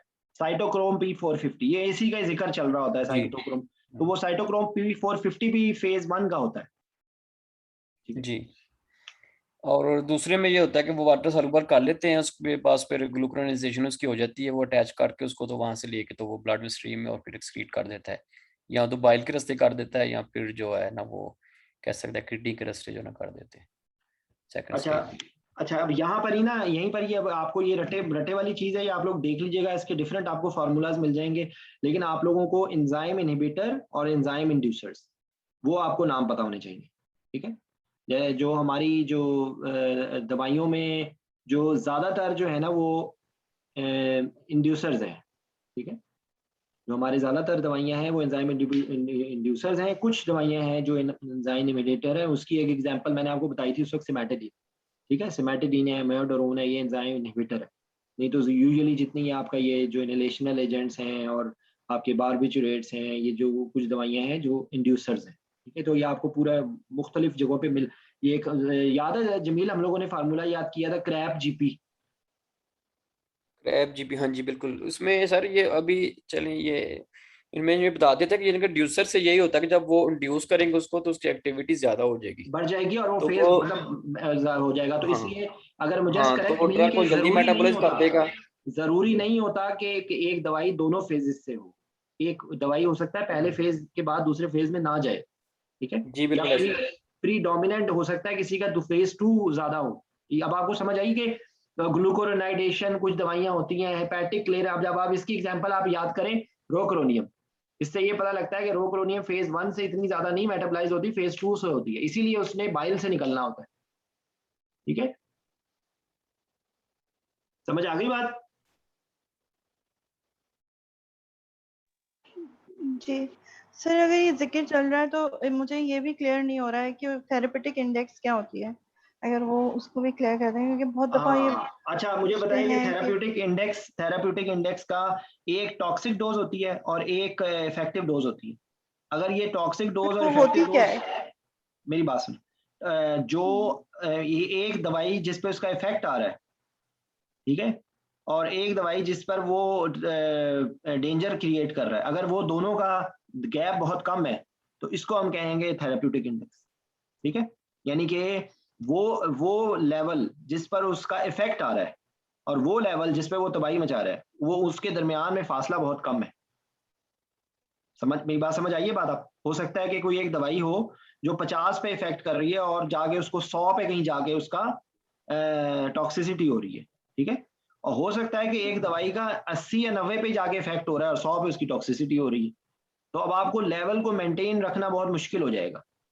तो ये इस चीज को बहुत सिंपल वर्ड में थेराप्यूटिक इंडेक्स कहते हैं, नैरो जी सर, थेराप्यूटिक। मैं बताऊं इसको सर, मैं सर एलैबोरेट करूं इसको थोड़ा सा। वो असल में ये जब हम कहते हैं ना, उसको कहते हैं ED50 इफेक्टिव डोज, जो है ना, जो कि 50%, जिस तरह मैक है ना, कि किसी भी मेडिसिन का उसको कहते हैं ED50, कितनी जो है ना इफेक्टिव डोज है, जो 50% पॉपुलेशन में जो है ना उसका हमें थेरापेटिक उसका असर जो है ना वो रिजल्ट मिल जाता है।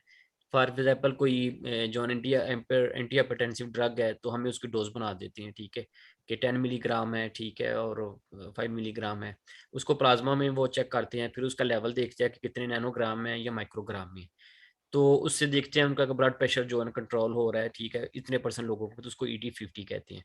ED95 भी ऐसे ही होता है कि कौन सी डोज इतनी वो दी जाए जिसमें से 95% लोगों में जो है ना उनका थेरापेटिक इफेक्ट जो हमें डिजायर है वो अचीव हो जाए। ठीक है सर। और एक है जो है ना डिटॉक्सिक जो कहते हैं उसको, जो DT करके, जो टॉक्सिक डोज है, यानी कि उसकी कितनी जो डोज है जो वो टॉक्सिक इफेक्ट जो है ना उसको देना शुरू कर देती है। फॉर एग्जांपल जैसे फेनिटोइन है, ठीक है, तो उसको हम कहते हैं कि जी अगर इसकी ये मैग्नीशियम है तो अब इसकी इतनी डिजायर प्लाज्मा में होनी चाहिए, उसके बाद अगर ये इसकी कंसंट्रेशन प्लाज्मा में ज्यादा होगा तो उसके साइड इफेक्ट जो है ना वो लिगामेंट्स पे या रेस्पिरेटरी या कार्डियक इफेक्ट्स आने शुरू जो है ना हो जाती हैं। अब ये ED50 और जो उसकी ड्रग की टॉक्सिसिटी है, उन दोनों के ड्रग्स में जितना कम मार्जिन होगा ना उसको नैरो स्पेक्ट्रम कहती है, ठीक है।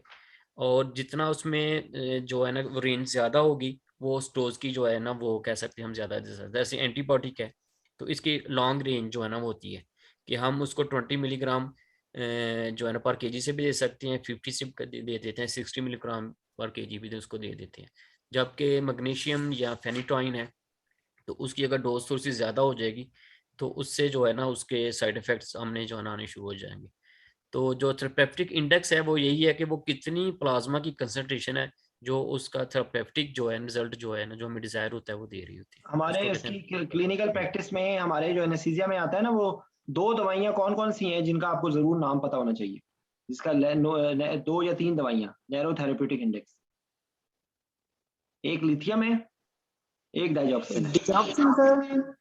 और लिथियम, ठीक है, डाइजॉक्सिन एंड लिथियम।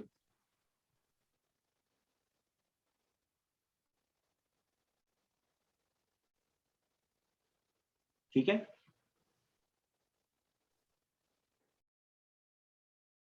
आवाज आ रही है आप लोगों को? जी ठीक है, ओके। क्लियर हो गई ये बात? ये अच्छा, फिर उसके अंदर जो है ना, मतलब मुख्तलिफ देखो उसमें कॉन्सेप्ट होता है। कुछ दवाइयां ऐसी होती हैं जिनका मेटाबॉलिज्म होता है और नॉर्मली उनके मेटाबॉलिज्म के जो प्रोडक्ट पैदा होते हैं वो नॉर्मली लिवर उनको ठंडा कर देता है, लेकिन अगर वो लिवर उनको ठंडा ना कर पाए और वो उससे डैमेज हो जाए तो उसकी एग्जांपल क्या है जो आप लोगों को? Paracetamol poisoning. तो उसका जो प्रोडक्ट होता है ना वो नेपक्यूआई, ठीक है, NAPQI। तो वो नॉर्मली जो है वो उसको कर देता है लिवर, लेकिन अगर वो उसकी उस फंक्शन को वो ओवरवेलम कर दे या लिवर फंक्शन डिटेरियोरेटेड है तो उसके अंदर वो टॉक्सिसिटी कर देगा। ठीक है, तो ये छोटे मोटे कॉन्सेप्ट्स हैं। लिवर का हमने बता दिया था मेटाबॉलिज्म कल वो इनहेलेशनल एजेंट्स के रेफरेंस से। ठीक है, अच्छा उसके बाद जो हमारे जो क्या नाम है इसका, अगर लिवर फंक्शन नहीं कर रहा तो आप इंडक्शन एजेंट कोई होगा जो इसको आपको देने में प्रॉब्लम होगी या नहीं होगी प्रॉब्लम? प्रोपोफोल पे प्रोपोफोल और जो है ना आपकी जो थायोपेंटोन है, क्योंकि इसका क्लिनिकल इफेक्ट जो है वो रीडिस्ट्रीब्यूशन से होता है, इसलिए क्लिनिक आप इंडक्शन डोजेज में उसने इतना इफेक्ट नहीं पड़ेगा। लेकिन अगर आप प्रोलॉन्ग दे रहे हैं थायोपेंटोन का तो वैसे ही जो है वो से जिसका मेटाबॉलिज्म जो है वो स्लो होता है, इस वजह से आप बारबिटूरेट्स को आप बार बार डोजेज में नहीं दे सकते। ठीक है, तो इसलिए होता है, तो इसलिए बेंजोडाइजेपिन जो है वो मेटाबॉलिज्म उसका इम्पेयर होगा।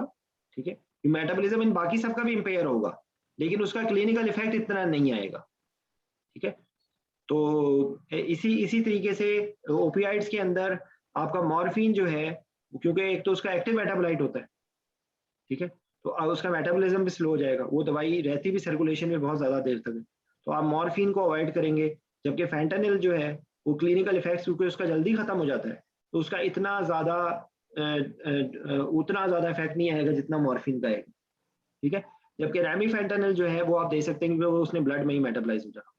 इसीलिए लिवर फेलियर के अंदर जो मसल रिलैक्सेंट ऑफ चॉइस जो है वो सिसएट्राक्यूरियम है या एट्राक्यूरियम है, क्योंकि उनका मेटाबॉलिज्म लिवर पे डिपेंडेंट कम है, जबकि रोक्रोनियम है या पैनक्रोनियम है या वीक्रोनियम है वो आप नहीं देंगे। ठीक है, सक्सामिथोनियम का प्लाज्मा कोलिनेस्ट्रेज की वजह से उसका जो है वो इफेक्ट प्रोलॉन्ग हो सकता है, लेकिन क्लिनिकली इतना ज्यादा इसका इफेक्ट नहीं होता। बहरहाल आपको ये पता होना चाहिए कि सक्सामिथोनियम का इफेक्ट भी प्रोलॉन्ग हो सकता है। वही जो अभी जमील ने बताया था ना ED50 और ED95 का, यूजुअली इतना ज्यादा इफेक्ट नहीं आता जो क्लिनिकली आपको सिग्निफिकेंट हो। ठीक है, और उसके बाद जो है सर ये कि सोलोकोलिन एस्ट्रेज जो है ना वो लिवर में बनता है, तो लिवर डिजीज में जो है ना डेफिनेटली इसकी कमी हो जाएगी, तो बेहतर है कि आप उसमें अवॉइड करें।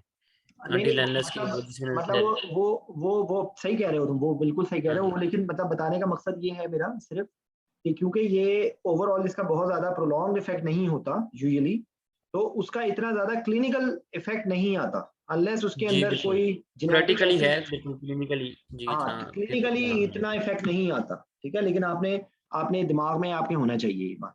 ठीक है, मसल रिलैक्सेंट हो गई। एनसेड्स का क्या होता है चक्कर? एनसेड्स का लिवर से क्या रिलेशन बनता है जी? एनसेड्स का ब्लीडिंग से ज्यादा ताल्लुक होता है। ठीक है, उसका मेटाबॉलिज्म से ज्यादा ब्लीडिंग से ज्यादा ताल्लुक होता है। अच्छा, अब रह गई किडनी। किडनी क्या करती है दवाइयों के साथ? बड़ा फजूल कॉन्सेप्ट है, हमें तो समझ भी नहीं आते। सॉरी, ये फार्माकोडायनामिक्स होता है मेरे से। अच्छा मुझे ये बताइए कि ये अभी तक ये आपने बीच में आप ज्वाइन हो रहे थे, जा रहे थे, आ रहे थे, आप लोगों को समझ आई ये बात? ये इतना जो दिमाग के न्यूरॉन्स लग रहे हैं ये इनका फायदा भी हो रहा है आपको कि नहीं? यकीन करें ये बहुत कॉम्प्लिकेटेड चीजें हैं।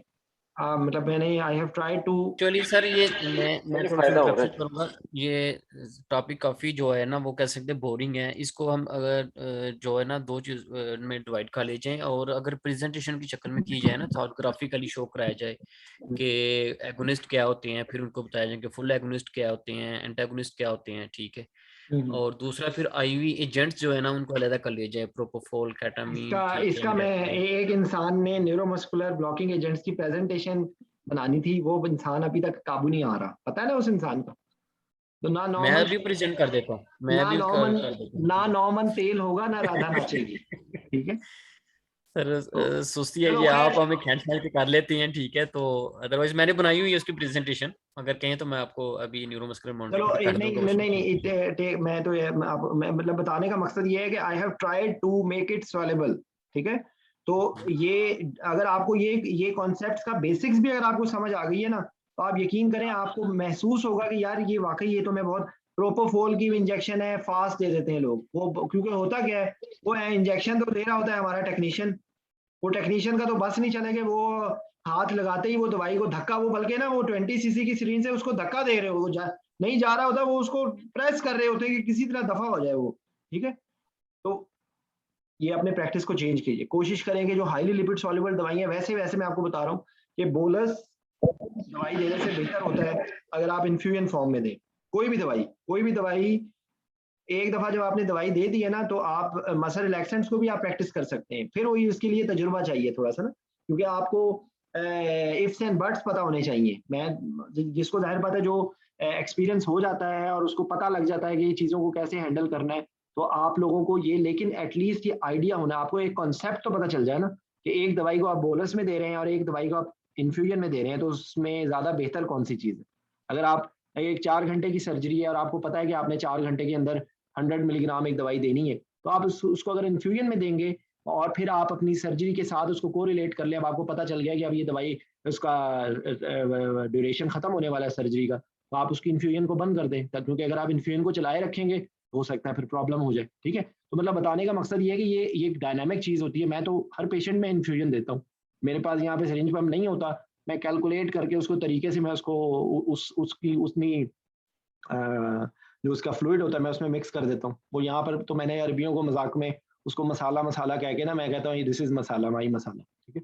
लेकिन एक्चुअली मैंने ये खुद चीज़ें प्रैक्टिस कर करके सीखी हैं, और इसलिए वो जो पढ़ाई की बातों को ज़्यादा समझ आता है, कि वो जब तक रट्टे मारते रहो तब तक वो नहीं समझ आता, लेकिन जब प्रैक्टिकली वो चीज़ करके मैंने देखी है, तो जो है वो I have seen wonderful difference in my practice, ठीक है। तो चीज़ें जब आपको कॉन्सेप्ट क्लियर होता है तो उनको अप्लाई करने में भी मज़ा आता है। अगर आप लोगों को पता ही नहीं है कि आप क्या कर रहे हैं तो फिर मज़ा भी नहीं आएगा, ठीक है। तो ये चीज़ है। किडनीज के साथ क्या होता है, किडनीज का यूजुअली किडनीज बेचारी कुछ नहीं करती, किडनी सिर्फ ये है कि कुछ दवाइयों को का जो मेटाबोलाइट है वो उससे निकल नहीं पाएंगे। तो उसकी एग्जांपल क्या है, जो एक्टिव मेटाबोलाइट्स हमारे एनेस्थीसिया के उसमें एक मॉर्फिन का होगा और एक पैथिडीन का है, और इसके अलावा कोई एक्टिव मेटाबोलाइट्स होते हैं? केटामीन का भी, नॉरकेटामीन, ठीक है सर। वो इफेक्टिव वो होता है 1/3 होता है उसका इफेक्ट होता है उसका। अच्छा, एक जो लोडेनोसिन होती है, जो लोडेनोसिन होती है, वो लोडेनोसिन भी किडनी से निकलती है। लोडेनोसिन पता है किसी को? शायद मैं प्रोनाउंसिएट सही नहीं कर रहा। लोडेनोसिन क्या बला होती है? ये सर एट्रैक्यूरियम का है, एट्रैक्यूरियम का मेटाबोलाइट है सर। अच्छा, और इसका साइड इफेक्ट क्या होता है यूजुअली?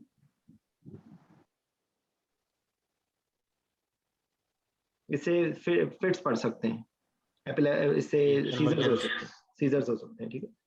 अच्छा, फिर अब जो किडनी को जो डैमेज करती हैं दवाइयाँ, ये दवाइयाँ कम हैं रिलेटिवली ना, जो किडनीज जिनकी वजह से, किडनीज की वजह से जिनमें प्रॉब्लम हो रही है वो कम है रिलेटिवली। वो सिर्फ कॉन्सेप्ट बेसिकली याद रखें, भूल जाए आपको, वो दवाइयाँ कि जिनका एक्टिव मेटाबोलाइट होगा ना वो किडनी फेलियर के अंदर प्रॉब्लम करेगा, जिसका एक्टिव मेटाबोलाइट नहीं है वो उसमें फर्क नहीं पड़ेगा, ठीक है। और अगर एक दवाई अनमेटाबोलाइज डायरेक्टली किडनी से एक्सक्रीट हो रही है, समझ आई?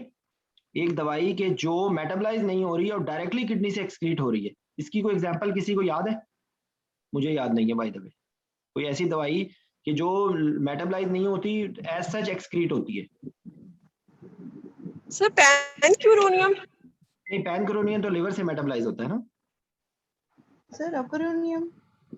रॉकरोनियम भी अभी तो हमने बात की है इतनी, ग्लूकोनोनाइडेशन और उसके अंदर कॉन्जुगेशन और वो सारा कुछ होता है, ठीक है।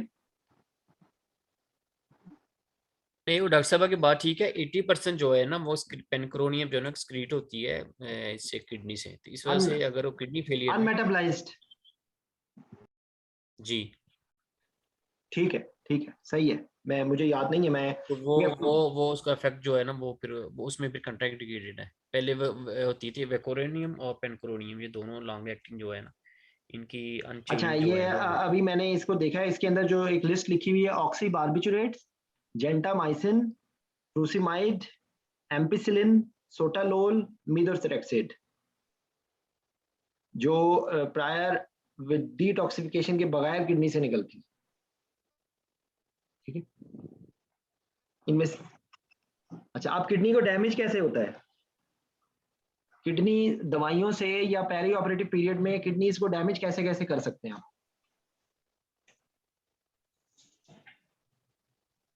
जी देखें, या तो वो फिल्ट्रेशन में आएगी या सर वो हाइपोटेंशन, हाइपोटेंशन नहीं, वो तो ठीक है, हाइपोटेंशन, हाइपोवोलीमिया, हाइपोपरफ्यूजन, वो तो वो सारी चीजें, यहाँ पे हम फार्माकोलॉजी से रिलेटेड बात कर रहे हैं ना। तो फार्माकोलॉजिकली यूजुअली जो किडनीज दवाइयाँ जो किडनीज को डैमेज करती हैं, वो कहाँ पे डैमेज करती हैं यूजुअली? ग्लोमेरुलर फिल्ट्रेशन तो ना करेंगे और नेफ्रोटॉक्सिक होंगी ना? नहीं, नेफ्रोटॉक्सिक तो होंगी, यही तो हम, ये तो हमने वैसे पढ़ा है ना। अब हम उसके जाके बात कर रहे हैं कि वो कहाँ जाके डैमेज। सर ग्लोमेरुलाई में करती है। जैसे इसकी एग्जांपल क्या है? इसकी एग्जांपल हम लोगों ने अभी कुछ दिन पहले पढ़ा था, मायोग्लोबिन। ड्रग तो नहीं है, लेकिन वो किडनी को डैमेज किस तरह करती है?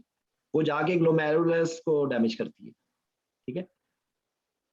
अच्छा, उसके बाद इसी तरह कोई भी और भी टॉक्सिन्स हो सकते हैं, जो पेनिसिलिन है, जो सॉरी पेनिसिलामीन है, या जो गोल्ड है, ये कुछ कंडीशंस में यूज होता है ना, वो भी जाके ग्लोमेरुलस को डैमेज करेंगे, ठीक है।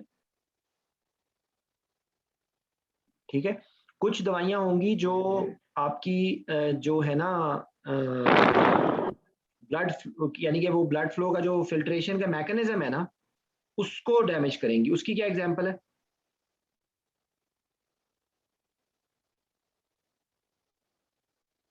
जी जनाब।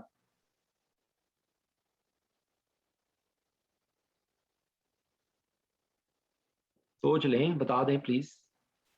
एसी इनहिबिटर्स, जो एसी इनहिबिटर्स हैं वो रीनल डैमेज से एसी इनहिबिटर्स का होता है, क्योंकि वो रीनल ब्लड फ्लो को डैमेज करती है,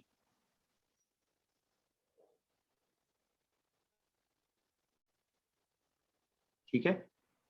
एसी इनहिबिटर से होता है ना रीनल फेलियर। जी सर बिल्कुल, वो जो एफरेंट एट्रियोल्स होती है ना उस पर इफेक्ट करती है, तो उसको कह सकते हैं कि डायलेट करती है, एफरेंट पे नहीं करती, तो जिसकी वजह से जो है ना जीएफआर कम हो जाता है। अच्छा, एनसेड्स का कहाँ डैमेज होता है? एनसेड का जो रीनल जो है ना, जो आर्टरीज है, ठीक है, उसके ऊपर होता है कि ये वहाँ पे जो है ना वो फिजियोलॉजिकली जो है ना वो कुछ मेडिएटर निकल रहे होते हैं नहीं, जो डायलेट करती हैं इसको। जी सर। वो कौन से होते हैं? प्रोस्टाग्लैंडिन्स होते हैं ना, जो प्रोस्टाग्लैंडिन। जो रीनल वेसोडायलेटर प्रोस्टाग्लैंडिन्स होते हैं, ये उनको जाके ब्लॉक कर देगी, तो ये किडनीज की गर्दन दबा देगी। ब्लड सप्लाई कम हो जाएगी। किडनीज तो ब्लड पे चल रहे हैं, अगर वो ब्लड सप्लाई नहीं जाएगा, किडनी का जो ग्लोमेरुलर फंक्शन है वो डिस्टर्ब हो जाएगा, तो उससे फेल हो जाएगा। अच्छा, एक जो दवाइयां होती हैं जो ट्यूबुलर नेक्रोसिस करती हैं, वो कौन कौन सी होती है? एटीएन, उसमें अमोक्सिसिलिन माइनोग्लाइकोसाइड है और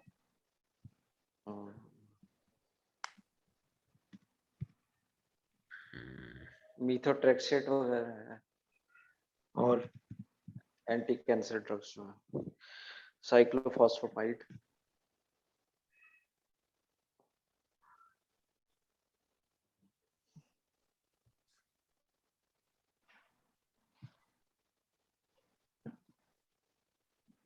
जो ये आपकी जो होते हैं, जो कंट्रास्ट जो होती है, जो कंट्रास्ट इंड्यूस होती है, वो भी एटीएन, वो भी एटीएन करती है, ठीक है। वो डी18 करती है। जो आपकी जो इसके अंदर जो आपकी जो एंटी कैंसर मेडिसिन हैं, उनसे भी यही होता है, ठीक है। जो मतलब ये कॉन्सेप्ट है इसका। और दूसरा होता है वो इस्कीमिक इंड्यूस्ड होता है, यानी कि कुछ या तो दवाइयों से होगा या इस्कीमिया से होगा। जो इस्कीमिया होगा वो बेसिकली हाइपोवोलेमिक स्टेट्स वगैरह में जो होता है वो होता है, ठीक है। और एक और चीज होती है, उसको कहते हैं एक्यूज इंटरस्टिशियल नेफ्राइटिस। वो क्या चीज होती है?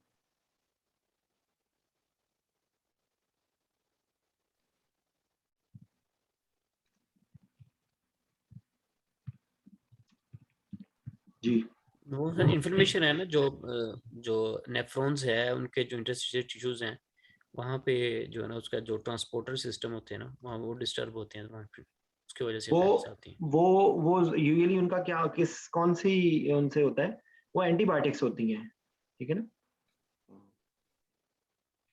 जी। एंटीबायोटिक्स में कौन कौन सी करती हैं? मुझे अमोक्सिसिलिन का याद है, वो भी यही है। वेनकोमाइसिन भी है। हाँ हो सकती है वो भी। ठीक है, तो सिप्रोफ्लॉक्सासिन करती है, क्विनोलोन्स भी हैं, क्विनोलोन्स भी। तो ये देखें, जो आप जो जूनियर्स हैं ना, मैं आप लोगों को ये रिक्वेस्ट करूंगा कि आप लोग अपनी इस तरह की लिस्ट बनाएं, फार्मा गाइड, फार्मा की लिस्ट बनाएं कि क्यूटी इंटरवल, अस्मा को तो क्यूटी इंटरवल अब कभी नहीं भूलेगा, आज टोक्स में बता के आई है अस्मा, ठीक है ना। रिजल्ट आ गया है, रिजल्ट आ गया है कि नहीं? सर अनऑफिशियली तो अनाउंस हो गया, ईमेल मंडे को आएगी। चलें, एनीवेज, तो मतलब basically QT interval, therapeutic index, protein binding, albumin binding bound drugs, alpha glycoprotein bound drugs, drugs with high bioavailability, drugs with low bioavailability, ठीक है, drugs causing ATN, drugs causing interstitial nephritis, drugs causing bone marrow suppression, drugs causing, तो आपने इसके अंदर लंबी लंबी लिस्टें बनाने से बजाय दो दो तीन तीन इंपॉर्टेंट दवाइयां जो आपको भूले नहीं, क्योंकि वहां पर कोई स्पेसिफिक किस्म की कोई बहुत छोटी सी दवाइयों का नाम नहीं आएगा, वहां पे बड़ी बड़ी चीजें आएंगी, ठीक है। तो ये तरीका है, ये देखें, ये वो सर्च होगी या ये वो एंजाइम इंड्यूसर्स कौन से होते हैं, एंजाइम इमिटर्स कौन से होते हैं, ठीक है। समझ आ रही है बात? जी। Any question?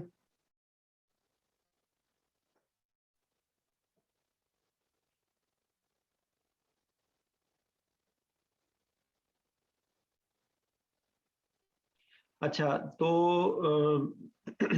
दूसरे जो होता है ना, जो ड्रग्स का जो यूजुअली मेटाबॉलिज्म होता है, वो किन किन तरीकों से इफेक्ट होता है?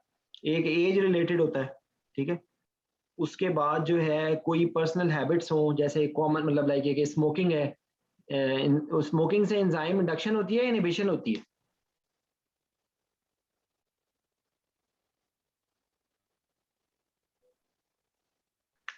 अल्कोहलिज्म से एंजाइम इंडक्शन होती है, एंजाइम इनहिबिशन होती है?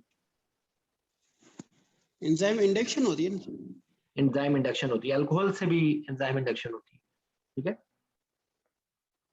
और क्या इफेक्ट होता है? बॉडी टेम्परेचर का इफेक्ट होता है, अगर हाइपोथर्मिया होगा तो मेटाबॉलिज्म स्लो हो जाएगा, हाइपरथर्मिया होगा तो मेटाबॉलिज्म फास्ट हो जाएगा। जो बर्न है, बर्न के अंदर क्या इफेक्ट होगा?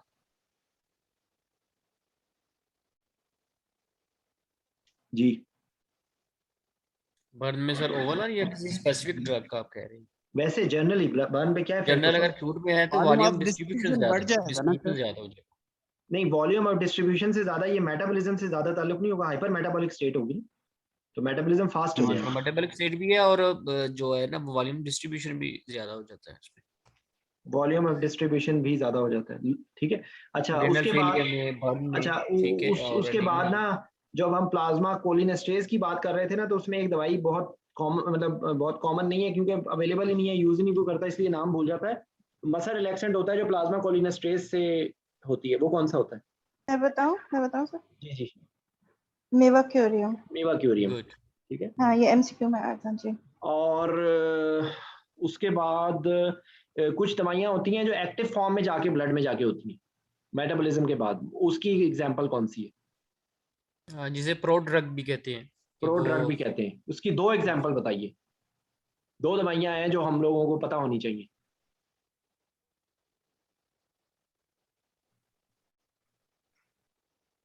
उसकी एक एग्जांपल कोडीन है। ट्रामाडोल, ट्रामाल है सर। नहीं, कोडीन कन्वर्ट होती है मॉर्फिन में, ठीक है। इसी तरीके से जो कार्बिमाजोल है और मेथिमाजोल है, इनमें से प्रो ड्रग कौन सी होती है? मेरे ख्याल कार्बिमाजोल प्रो ड्रग होती है, मेथिमाजोल में कन्वर्ट होती है, ये भूल जाता है मुझे। और कार्बिमाजोल मेथिमाजोल जो है ना ये भी प्रोड्रग होती है। और इसको कोई एग्जांपल किसी को आती है तो वो बता दे। डायमॉर्फिन भी ऐसी है, डायमॉर्फिन मेटाप्लाज्म होने के बाद फिर, हाँ जी मॉर्फिन में हो जाती है। जी, वो मॉर्फिन में होती है। जो दो दो मॉलिक्यूल होते हैं वो उसको फिर आगे में लीवर जो है उसको तोड़ता है तो फिर दो मॉर्फिन बनती हैं उससे। सही। अच्छा और डिस्कस करना है या काफी है? एक दो चीजें कर लेते हैं।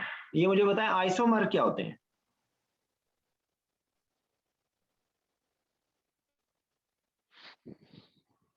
आइसोमरिज्म का क्या मतलब होता है? सर सेम मॉलिक्यूल्स होते हैं, आइडेंटिकल पिक्चर होती है, लेकिन फिर फर्क क्या होता है? ऑपोजिट ऑपोजिट मेरे ख्याल में मिरर होता है एक दूसरे का। वो तो एक टाइप होती है ना, उसको तो ज्योमेट्रिकल आइसोमर्स कहते हैं ना। आइसोमर्स का वैसे मतलब क्या होता है? मॉलिक्यूलर फार्मूला सेम होगा, ठीक है, सेम जी, होगा, मॉलिक्यूलर फार्मूला सेम होगा और अरेंजमेंट मॉलिक्यूलर डिफरेंट वेट होगी, ठीक होगा। अरेंजमेंट हाँ जी, डिफरेंट होगी, अरेंजमेंट अरेंजमेंट डिफरेंट होगा। डिफरेंट होगी। यानी कि वो जो जो ज्योमेट्रिकल कह लें वो एक राइट साइड पे घूमता जाएगा, एक लेफ्ट साइड पे घूमता जाएगा। मतलब एग्जांपल मैं आपको दे रहा हूँ, ठीक है। हाँ तो जी, उसकी जैसे चेक और सेंटर है तो उसके अगर वो राइट पे होगा तो वो उसको आर कहेंगे, उसकी फॉर्म जो डेक्स्ट्रो कहते हैं, ठीक है। और जो सिनिस्टर कहते हैं जो लेफ्ट साइड पे होता है, ये स्टीरियो आइसोमरिज्म है ना, थोड़ा सा ठीक है। स्लो, और जमील थोड़ा सा स्लो, ये दोबारा स्लो, हाँ ये दोबारा से बताओ। जो जो सर आइसोमरिज्म है ना सर, उसमें ये नहीं आइसोमर्स ये होते हैं सिस, जिनके, ये सिस और हाँ, उसका वाला ये मुझे भी भूल सिस और जाता है। ट्रांस, हाँ जी, सिस सिस और और यानी ट्रांस कि में क्या फर्क होता है? सिस होते हैं यानी कि एक उनका जो सेंटर है ना और जो दो उसके जो एक्टिव जो पार्ट्स हैं ना दोनों एक तरफ ही होंगे। और अगर उसका एक पार्ट एक तरफ है दूसरा पार्ट दूसरी तरफ से, वो ट्रांस होता है। सिस और ट्रांस का ही डिफरेंस हो गया, समझ आ गई बात। दूसरा जी, इसी को ही दूसरा नाम क्या होता है किसका सर? इसका? आप दूसरा नाम ले लेते ना, डेक्स्ट्रो और लीवो। हाँ जी, डेक्स्ट्रो और सिनिस्टर जो ना, यानी कि ये लेटर में डेक्स्ट्रो मतलब राइट होता है और सिनिस्टर मतलब उसका लेफ्ट होता है, या जिसका लीवो भी कहते हैं जिसको, जो है ना नहीं कि एक जैसे मिनट, है कि सिस जो लीवो। है वो डेक्स्ट्रो है, डेक्स्ट्रो है। नहीं सर, ये और अरेंजमेंट है, ये ये और है अरेंजमेंट है। ऊपर नीचे, ठीक है, या दोनों एक साइड पे या अपोजिट एक दूसरे के, जो एक दोनों सर एक साइड पे है वो सिस है, जो वो ऑपोजिट साइड सिस पे है, है हाँ वो जी, ट्रांस है, ठीक है। वो ट्रांस, और जी। डेक्स्ट्रो रोटेटरी और लीवो रोटेटरी में एक लेफ्ट साइड पे रोटेट करता है, एक राइट साइड पे रोटेट करता हाँ, है, ये मुझे इसमें जो है ना वो एक एक समझने के एक ड्रग का सेंटर है, ठीक है। यहाँ को उसका कोई कह सकते हैं कि रिंग है तो, और रिंग के जो है ना जो राइट साइड पे कुछ एक्टिव जो उसका पार्ट होगा, ठीक है, पोर्शन, तो अगर उसके राइट साइड पे होगा तो उसको डेक्स्ट्रो कहती हैं। और जिसका लेफ्ट साइड पे उसको उसको सिनिस्टर कहते हैं, या लीवो कहती हैं। कुछ ड्रग्स रहती है उनमें दोनों तरफ पाए जाते हैं तो उसको रेसिमिक कहेंगे, ठीक है। जैसे हमारी कैटामीन आती है, एपिनेफ्रीन भी आती है, ठीक है, और और कौन कौन सी दवाइयां थेराक्सिन भी होती हैं जो आती है, रिसीमिक मिक्सचर्स होती हैं? ये आपकी जो मिक्सचर होती है उसमें इनहेलेशनल। दोनों, हाँ जी, दोनों प्रोपोर्शन जो है ना उसमें पाई जाती हैं। और जो प्योर हो गई यानी कि कोई एक या राइट साइड की होगी या लेफ्ट साइड की होगी, जैसे उसकी कैटामीन एग्जांपल है क्या तो है? कहते लीवो, हैं लीवो ब्यूपिकेन जो है ना, लिवोबुप्रोपिन, जी, वो एक उसके अंदर सिर्फ एक आइसोमर होगा, ठीक है। एक आइसोमर, हाँ जी, होता है। जो उसको जो लेफ्ट कैटामीन साइड के पे उसका एक्टिव पार्ट होगा उसको कैटामीन के जो आइसोलेट कौन कर से लेता है। एक होता है मुझे याद नहीं है, कैटामीन के किसी एक लीवो है वो आइसोमर की वजह से प्रॉब्लम्स होती हैं ज्यादा। वो राइट वाले से होती है, डेक्स्ट्रो से होती है। अक्सर हमारे पास जो कैटामीन आती है ना वो रेसिमिक आती है, ठीक है। और अगर उसको लीवो मिले प्योर में, ठीक है, तो उसके साइड इफेक्ट्स ये जो सैलिएशन है, ठीक है, ये दूसरे कम उससे हो जाते हैं। वो प्योर कैटामीन जो होती है ना, वो अगर उसको सिर्फ उसका जो लीवो है ना पार्ट, ठीक है, या सिनिस्टर जिसे कहते हैं, वो अगर होती है तो उसके साइड इफेक्ट कम है। अच्छा आपको उसके समझ बाद में आ- डिफरेंट आइसोमर्स। अच्छा एनेस्थीसिया में और आइसोमर्स की एक एग्जांपल, इनहेलेशन में कौन से होते हैं आइसोमर्स? आइसोफ्लोरिन और एनफ्लोरिन जो है ना, बेसिकली दोनों दे आर आइसोमर्स, ठीक है। अच्छा उसके बाद चेन आइसोमर होता है, पोजिशनल होता है, ठीक है। वो डिफरेंट जगह पे उसकी पोजीशन होगी तो वो डिफरेंट पोजिशनल आइसोमर्स हो जाएंगे। एक इंपॉर्टेंट जो है ना, जो हमारा जिसका एमसीक्यू भी आ सकता है, वो है उसको कहते हैं टॉटोमरिज्म। वो टॉटोमरिज्म होता है कि जो बॉडी के पीएच पे चेंज हो जाता है। जी हाँ जी, उसका स्ट्रक्चर चेंज हो जाता है ना कि वो पीएच पे पीएच चेंज होने पे उसका स्ट्रक्चर चेंज हो जाता है। उसका जैसे कि मिडाजोलैम है, मिडाजोलैम जो है ना वो वाटर सॉल्युबल होता है, ठीक है, वाटर सॉल्युबल होता है, लेकिन ये है तो बेंजोडाइजेपिन, तो benzodiazepine should not be water soluble, है मैं राइट? तो ये ब्लड में जाके ये फैट सॉल्युबल बन जाता है, ठीक है। उसके बॉडी पीएच तब्दील होती है ना, तो ये यूजुअली जो होता है वो एसिडिक सॉल्यूशन होता है, ये बॉडी पीएच पे जाता है ना, तो ये कन्वर्ट हो जाता है लिपिड सॉल्युबल फॉर्म में, जो कि जाके फिर इफेक्ट करती है। तो इसका क्लिनिकल इफेक्ट में क्या फर्क आता है? अब आप ये कोई और बताए, मिडाजोलैम वर्सेस डायजेपैम, इस इफेक्ट से हमें क्या चीज मिलती है? सर ऑनसेट फास्ट हो जाएगा इसका? No no no no no no. अच्छा, इसका और इफेक्ट वो होता है पेन। जो लिपिड सॉल्युबल ड्रग्स होती हैं वो पेनफुल होती है, तो इसलिए मिडाजोलैम के इंजेक्शन से पेन नहीं होता, ठीक है। अच्छा, उसके बाद जो है ना और अच्छा, स्टीरियो आइसोमर्स क्या होंगे? ये वही यही है मेरे ख्याल से, ये जो सिस और ट्रांस वाले हैं, राइट?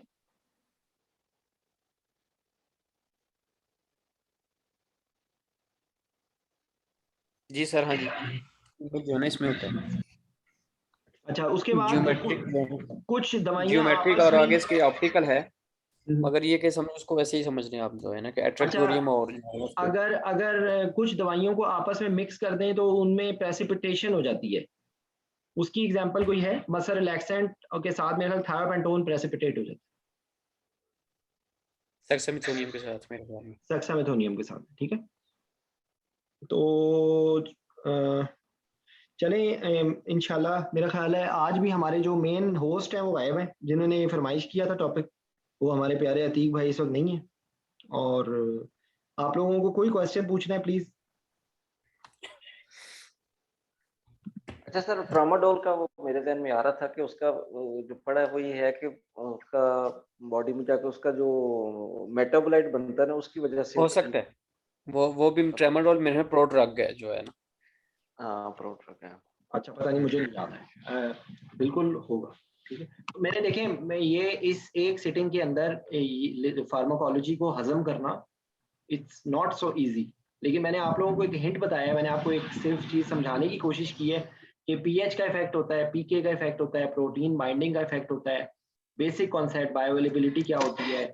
और हम लोगों ने आज दूसरे रूट से नहीं किया वो, क्योंकि वो ड्रग ट्रांसफर जो है ना वो एक अलग चीज है, उसके अंदर आपको, क्योंकि वो कॉन्सेप्ट आपका इस्तेमाल होगा ब्लड ब्रेन बैरियर के रेफरेंस से, और वो कॉन्सेप्ट आपका इस्तेमाल होगा प्लेसेंटल ट्रांसफर के रेफरेंस, ठीक है। तो वो इंशाल्लाह फिर नेक्स्ट किसी सिटिंग में करेंगे, वो मैंने छोड़ दिया इंटेंशनली इसी वजह से कि वो एब्जॉर्प्शन भी इन्हीं सारी चीज़ों पे होती है कि साइज होता है उसका, उसकी आयनाइजेशन होती है, और उसका डिफरेंट चीज़ें होती हैं, ठीक है ना। तो ये है जी हमारा। अच्छा, डॉक्टर जीशान, एक क्वेश्चन है। टीसीआई ये टीवाई ये फिर किसी दिन डिस्कस कर लेंगे कहते हैं जो है ना, क्योंकि वो एक क्वेश्चन ये पूछना था मुझे, ये एमसीक्यू में आया हुआ है एक दो कि ड्यूप्लिकेट नंबर जो होता है उसमें हेट्रोजाइगोट है और होमोजाइगोट है, जिसमें कि ग्रेटर देन 4 आवर्स यानी 6 आवर्स से उसकी रिलैक्सेशन होती है, किसी में ड्यूप्लिकेट इनहिबिट करता है 20% होता है, मतलब ये थोड़ा क्लियर अगर कोई कर दे। देखिए मेरी बात सुने, वो जितना होमोजाइगस होगा ना उतना उसके अंदर एबनॉर्मल ज्यादा होगा, am I right? Just correct me. ये टिपिकल प्लाज्मा कोलिनेस्टेरेज की वजह से अगर होमोजाइगस है, ड्यूप्लिकेट इनहिबिट कर रहा है, यानी मतलब इतना क्लियर नहीं हो रहा कि यानी कौन सी चीज सही है, मतलब क्या चीज क्या हो रही है हेट्रोजाइगोट में। नहीं, पहले इनका डिफरेंस यही है ना कि हेट्रोजाइगोट में 1 एब्नॉर्मल जीन होती है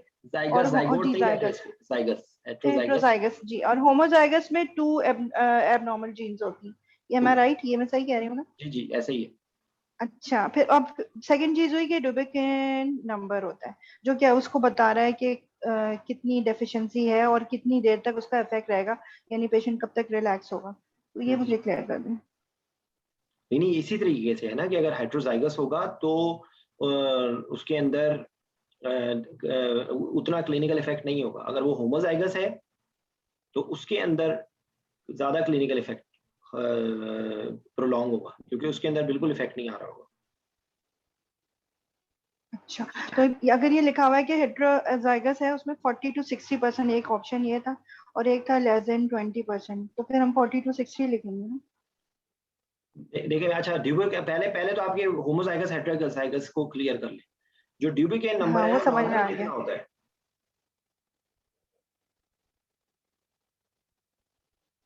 एग्जैक्ट नहीं पता, मुझे याद नहीं आ रहा जी। एनीवन? नॉर्मली जो है ये मतलब 70 to 80 से 80% 80 होता है, 80+ होता है ये। असल में ये सर ये है कि जो सक्स एपनिया होता है ना उसकी सोडोकोलिनेस्ट्रेज की अबनॉर्मेलिटी की ना वैरायटी ज्यादा होती है। कुछ तो ये दोनों अगर उसके जीन्स में डिफेक्ट है ना तो फिर होमोजाइगस होगा, उसमें और वो टोटली ज्यादा जो है ना वो सीवियर नहीं होगा। होगा, ज्यादा सीवियर होगा। ठीक है, अगर ये है कि उसमें पार्शनली जो है ना वो अगर एक्टिंग है उसके बाद तो कुछ सोडोकोलिनेस्ट्रेज की जो है ना लेवल कम होगा, या कुछ में उसमें एटिपिकल हो गई और कुछ टिपिकल होगा। ठीक है, अब नॉर्मल कुछ होगा तो उसमें जो है ना वो उसका इफेक्ट प्रोलॉन्ग हो सकता है। ठीक है, बट बिटवीन कह सकते हैं जिस तरह से ये है कि 30 मिनट से लेकर जो है ना 2 आवर्स तक होता है। जो नहीं होमोजाइगस है एक्चुअली उसमें उनका मोर ऑफ, क्वेश्चन कुछ और है, उनके क्वेश्चन को हाँ अटेंशन दे दें। वो उनका डिबोकाइन क्वेश्चन नंबर मैं आपको बताऊंगा ना सर, उसी की ड्यूबिकेन बेस के नंबर ऊपर 30 है और एक ड्यूबिकेन नंबर 80 है, तो इसका क्या मतलब है? 80 वाले के अंदर 80 नॉर्मल ज्यादा है उसमें। ठीक है, क्योंकि वो जो नहीं डिबोकाइन सर, है ये मेरा लोकल। क्वेश्चन ये है, देखिए मेरा क्वेश्चन ये है कि हेटेरोजाइगस है और होमोजाइगस है, उसमें जी जो ड्यूबिकेन नंबर है जो 40 या 60 है, 80 तो खैर अगर है चले, वो हेटेरोजाइगस में होगा या होमोजाइगस में होगा, ये मुझे समझ में नहीं आ रहा। मतलब कम हेटेरोजाइगस किस में में होगा, 40 to 60 होगा जी बिल्कुल, क्यों होगा? क्योंकि वो कुछ उसमें नॉर्मल है और कुछ अब नॉर्मल है, या कुछ जो है ना एटिपिकल है, मगर फिर भी वो नॉर्मल में उसमें कुछ उसकी परसेंटेज है। और जो होमोजाइगस है ठीक है वो तो टोटली अब नॉर्मल है ना। होमोजाइगस के 20 के अंदर करीब होगा। जितने ज्यादा एबनॉर्मल होंगे ना होमोजाइगस, वो ओके, जितना ज्यादा, ये ऑपोजिट है। ये होमोजाइगस को आप अच्छा ना सही समझें, है। होमोजाइगस जितना ज्यादा है हाँ इसका हाँ, मतलब है उतने एबनॉर्मल ज्यादा है। अच्छा, तो इसीलिए ड्यूबिकेन नंबर की परसेंटेज कम होगी। हाँ जी, सही सर है। बेसिकली ये एटिपिकल होमोजाइगस है ना? यस यस जी। तो चले जी, मुनीप और कोई क्वेश्चन पूछना चाहते हैं आप?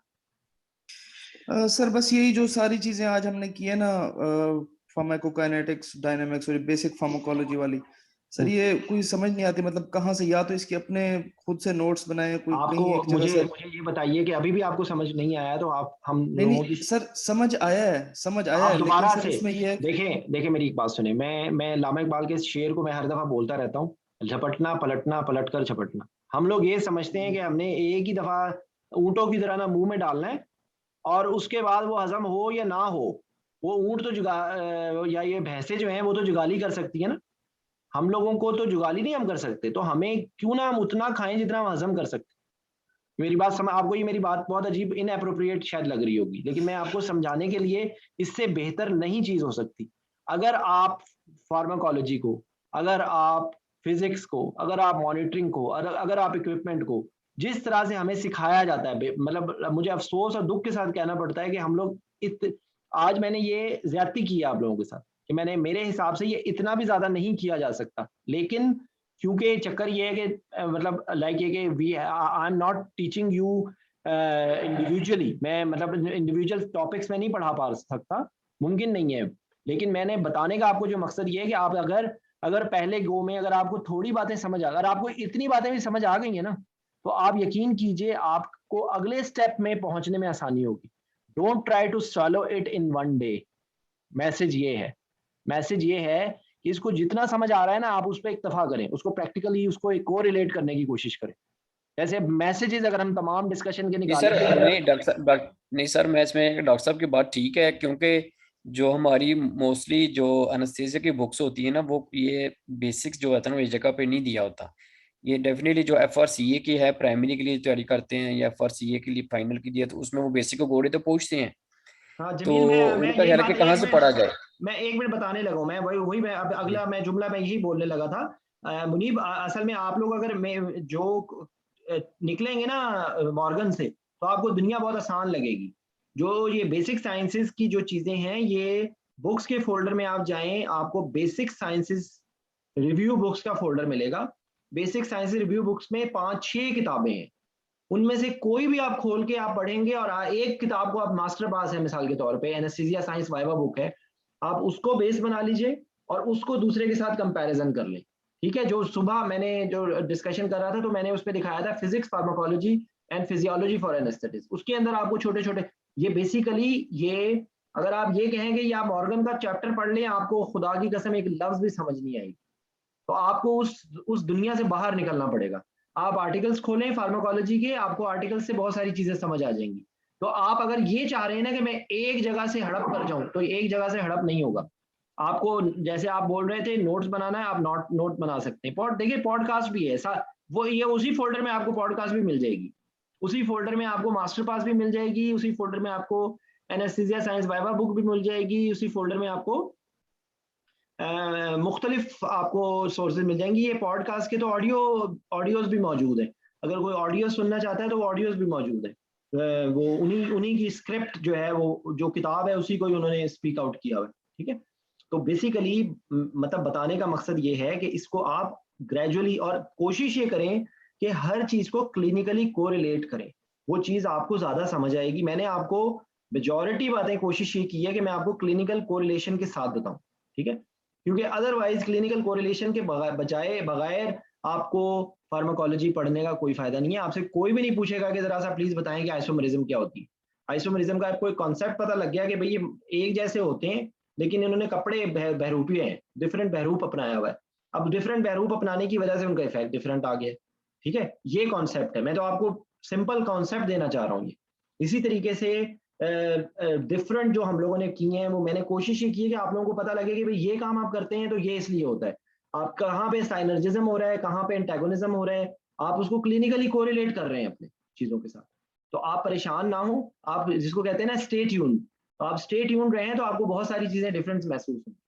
अब अगर आप लेकिन अगर जो हमें बताया जाता है मॉर्गन के पहले सफे से लेके 18 चैप्टर पढ़ लो, वो आपको नहीं समझ आएगा। ट्राई कर लें, ट्राई करने के बाद कर लें, बहुत सारी चीजें आपको फिर कभी भी नहीं समझ आएंगी। अगर आप उसको बेसिक साइंसेस की रिव्यू बुक से पढ़ेंगे तो आपको बहुत अच्छा समझ आएगा। ठीक है, मैं यहाँ पे डिस्कशन को मैं खत्म कर रहा हूँ। कोई भी क्वेश्चन अगर आपको ना समझ आए तो you can drop the message without any hesitation. ठीक है, लेकिन परेशान ना हो। ये जो आप कह रहे हैं ना मुझे समझ नहीं आता, मुझे समझ नहीं आता, आप इस चीज से बाहर निकले। ये सारी चीजें आप पढ़ के पास हुए हैं, तो ये ना आप कहें कि मैं आपने कभी नहीं पढ़ा, आपने पढ़ा है, आपको सब आता है, सिर्फ आपने उस चीज को क्लिनिकली कोरिलेट आपने फार्माकोलॉजी में सबने पास नहीं किया था। ये सारी चीजें हम लोगों ने पढ़ी हुई है। अब प्रॉब्लम क्या है, ये मैदान अमल आ गया है। हम फार्माकोलॉजी को एनेस्थीसिया की मेडिसिन के साथ कैसे कोरिलेट करना है, एनेस्थीसिया के इफेक्ट के साथ कोरिलेट करना है, that's what you are doing. तो आप उसको अलग से पढ़ने की जरूरत नहीं है, अलग से पढ़ने की जरूरत नहीं है, हर चीज को क्लिनिकली कोरिलेट करें। इनहेलेशनल इंडक्शन है, उसके साथ आप इनहेलेशनल इंडक्शन के रेफरेंस से आप low flow anaesthesia, breathing circuit और आप अपना ज़ोडालाइन को मिक्स करके पढ़ें, आपको बहुत अच्छी तरीके से समझ आएगा। आपने आईवी इंडक्शन एजेंट्स हैं, उससे पहले ये बातें डिस्कस करना बहुत ज़रूरी है। इसके बाद अब आप पढ़ेंगे ना तो वो बहुत आसान रह जाएंगी चीज़ें। अब आपको ये सारे बैकग्राउंड के बाद अब आप पढ़ेंगे ना तो मैं आपको गारंटी देता हूँ इंशाल्लाह आपको बहुत अच्छी तरह समझ आएगा। बेसिक कॉन्सेप्ट्स के बगैर हम क्लिनिकल कॉन्सेप्ट्स को नहीं समझ सकते। ठीक है, तो कल इंशाल्लाह जिंदगी बगैर रात को ना यहीं से ही आगे चलेंगे, जो चीज़ें और मजीद रह गई वो कर लेंगे। ठीक है, क्योंकि कल मैं वैसे ऑन कॉल भी हूँ तो आई एम नॉट श्योर, क्योंकि मतलब वैसे तो नहीं होता ऐसा तो, लेकिन अगर मुझे जाना पड़ा तो फिर जमील टेक ओवर कर लेगा। जमील, अगर आप कल ही पढ़ाना चाहते हो ना तो न्यूरोमस्कुलर ब्लॉकिंग इफेक्ट्स जो है वो कल आप बता दो।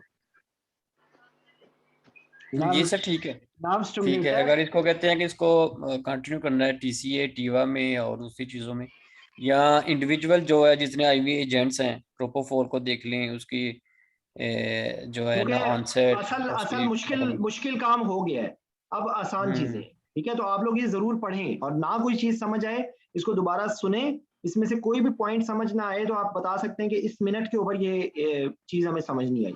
तो मैं तो देखिए सबको मैं करता हूँ और मेरी कोशिश यही होती है, मेरा मकसद यही है कि आप लोग किताबों से बाहर निकलें, आप लोग अपनी इंटेलिजेंस को इस्तेमाल करके चीज़ों को समझने की, आप इंटरनेट आपका दोस्त है, इंटरनेट से ज़्यादा आपको चीज़ें जो भी समझ नहीं आ रही आप यूट्यूब पे लिखें, आपको कोई ना कोई वीडियो मिल जाएगी जिससे आपको चीज़ समझ आ जाए, जो यानी कि यहाँ से जो चीज़ आपको मेरे अल्फाज से समझ नहीं आई, आपको किताब से समझ नहीं आई, तो आप कोशिश ये करें कि आप, और एक बात इसमें प्लीज़ हैफज़र्ड ज़्यादा बेहतर है, अगर आप तरतीब से पढ़ने की कोशिश करेंगे, ये टॉपिक्स ऐसे हैं कि आप नहीं फॉलो कर सकते, अगर ऐसा होता तो सब लोगों के कॉन्सेप्ट बिल्कुल क्लियर होते, मेजॉरिटी लोग नहीं समझ पाते इस चीज़ को, ठीक है, तो आप इन चीज़ों को ब्रेक कर लें थोड़ा थोड़ा, ठीक है, ओके जी, इंशाल्लाह फिर कल मुलाकात होती है, अस्सलाम वालेकुम। ओके, वालेकुम अस्सलाम।